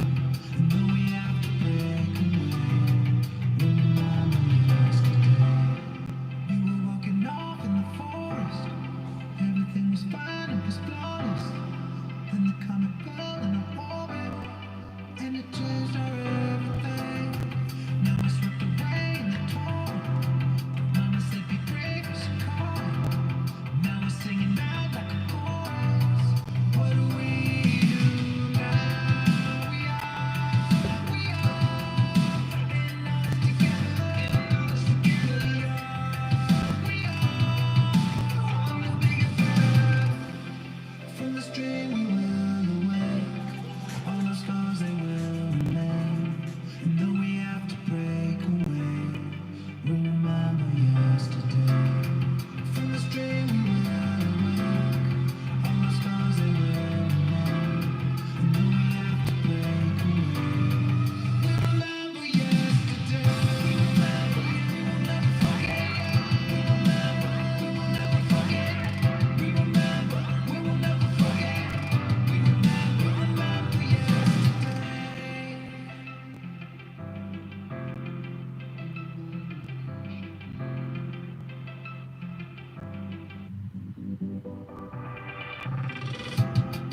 Through the fog we will live brighter.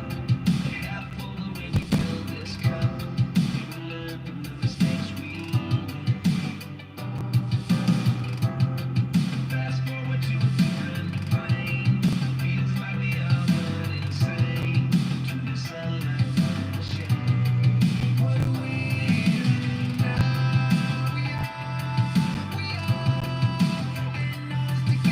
In us together. On the bigger better. From the stream we will awake. All our scars they will remain. And though we have to break away, we remember yesterday. From the stream we will awake. All our scars they will remain. And though we have to break away, we remember yesterday. We remember, we will never forget. We remember, we will never forget. We remember, we will never forget. We remember yesterday. We remember, we will never forget. We remember, we will never forget. We remember, we will never forget. We remember yesterday. We remember, we will never forget. We remember, we will never forget. We remember yesterday. All right. We Remember Yesterday. Again, Nico Fuzz, the artist. Instagram.com/NEKOFUZZ. Gotta jump down. Jamie Stone. Here we go. It's a tune called The Mind is Time.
Yes, she's my purse.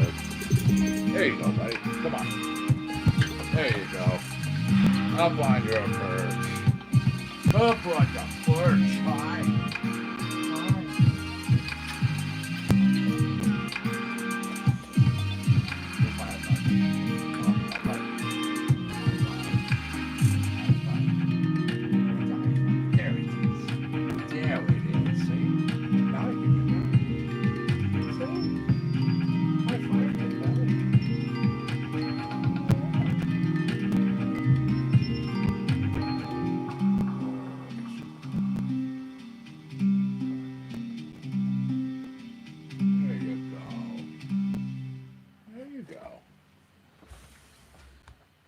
For those who don't know, that is Monty over there. He's CC&C's mascot. My little guy, right? Yeah. Say hi to your fans. Hello. Yes, good boy. Mind is Time. Jamie Stone. A banjoist, a composer, an instigator. Jamie Stone making music inspired by the sounds from all around the world. Now, how about... All right. It's a tune called Demons. It comes from Dawn Bayer.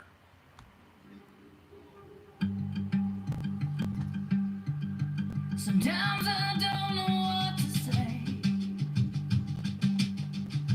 My own thoughts get my own Should be watching my time. So I I'll be hopping off here pretty soon. I still gotta drive some more. I gotta go over to the ice cream shop. Maybe then I'll be okay. Do a few things there. Sometimes I stare up my Tuesday, I have my meeting at the shop with the health inspector. I scream out when no one hears me. I've been locked away for quite some time here in my mind. And I wonder how many of you feel the way I do. How many of you have walked around in my shoes? How many know what I've been going through? So don't Really? All that too? Wow. Wow. Amazing. Hi, buddy. Hi, buddy. Hi, buddy. Yeah, no, I know. I know. Ever since I found that spot, you love it. Nothing wrong with that. You're welcome.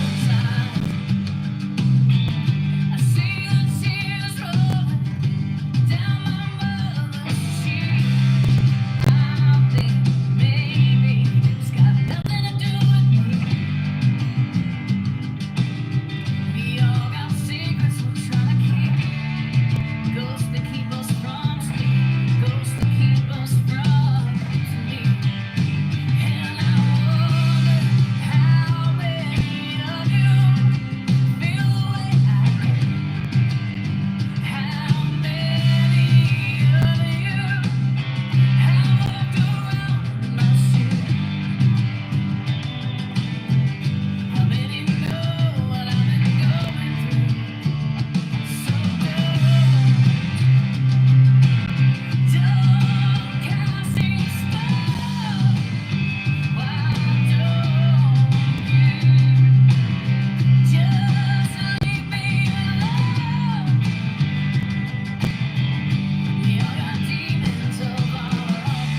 We're just trying to find our way home. Trying to find our way home. We all got demons of our own. We're just trying to find our way home. Trying to find our way home.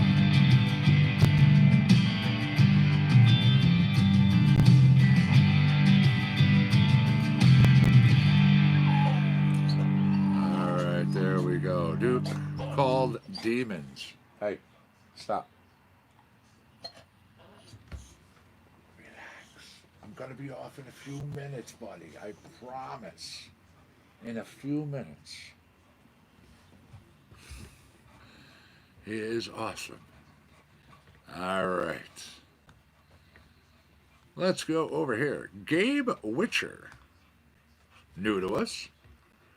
Yeah, it's called Rock Island Line. Let's check it out. Making its debut here on CC&C for all of you.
I dig this. Rock Island Line. Brand new track from Gabe Witcher. Brand new to our collections.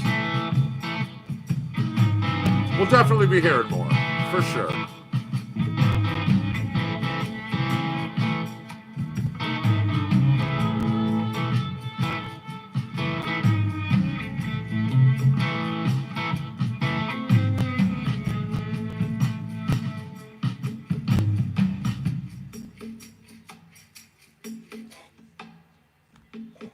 All right, this is The Vibe, Echo Praxia.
Thank you. I love those kisses. Kisses are so special.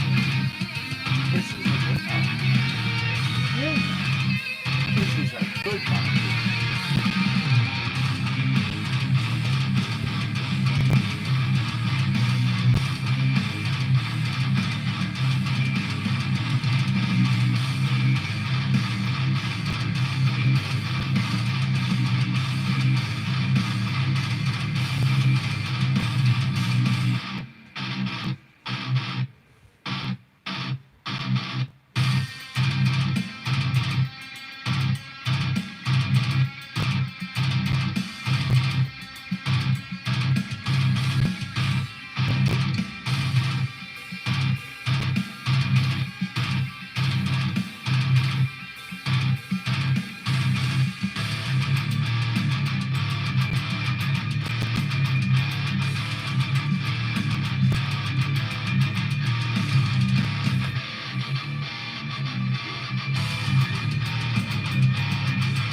Yes, high fives. Yes. I have one more song. There we go. All right. This is Bat Weasel. You know what comes up? This is where I get off. Yeah. Thanks for hanging out, everybody. I truly do appreciate it. You know the routine. Yeah. I told you I'd be done.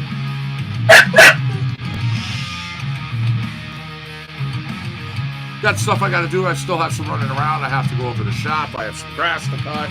You know. Life. Jump back on tomorrow morning with me, of course. As I said, Tuesday morning, I will not be on. Meeting with the health inspector. Board of Health.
Takes us out of here every single shift, just like Austin brings us in.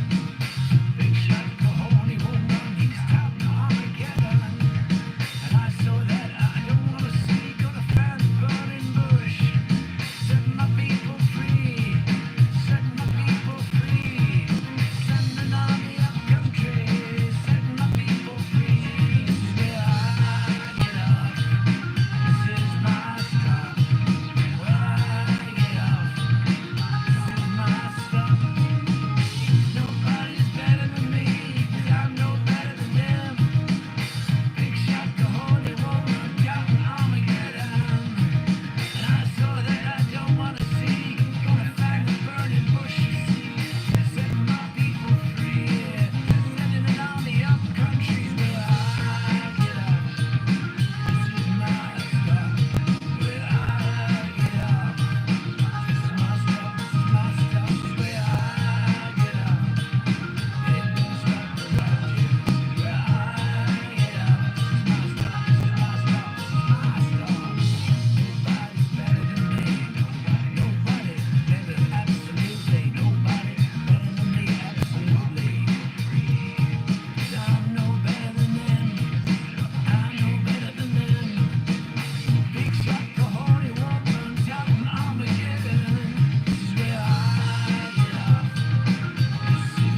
everybody, again, thank you for hanging out with me. I do appreciate it. Connecticut Medical Marijuana Critic, Compound Concentration Coffee, your SunDaze edition. Yeah, for the 12th July, we are done. We're out of here. You be good. You stay safe. Do what you got to do. As a matter of fact, 120 is coming up, so I think I knew what a lot of you were doing. I'll see you in the morning, everybody. Peace. Much love.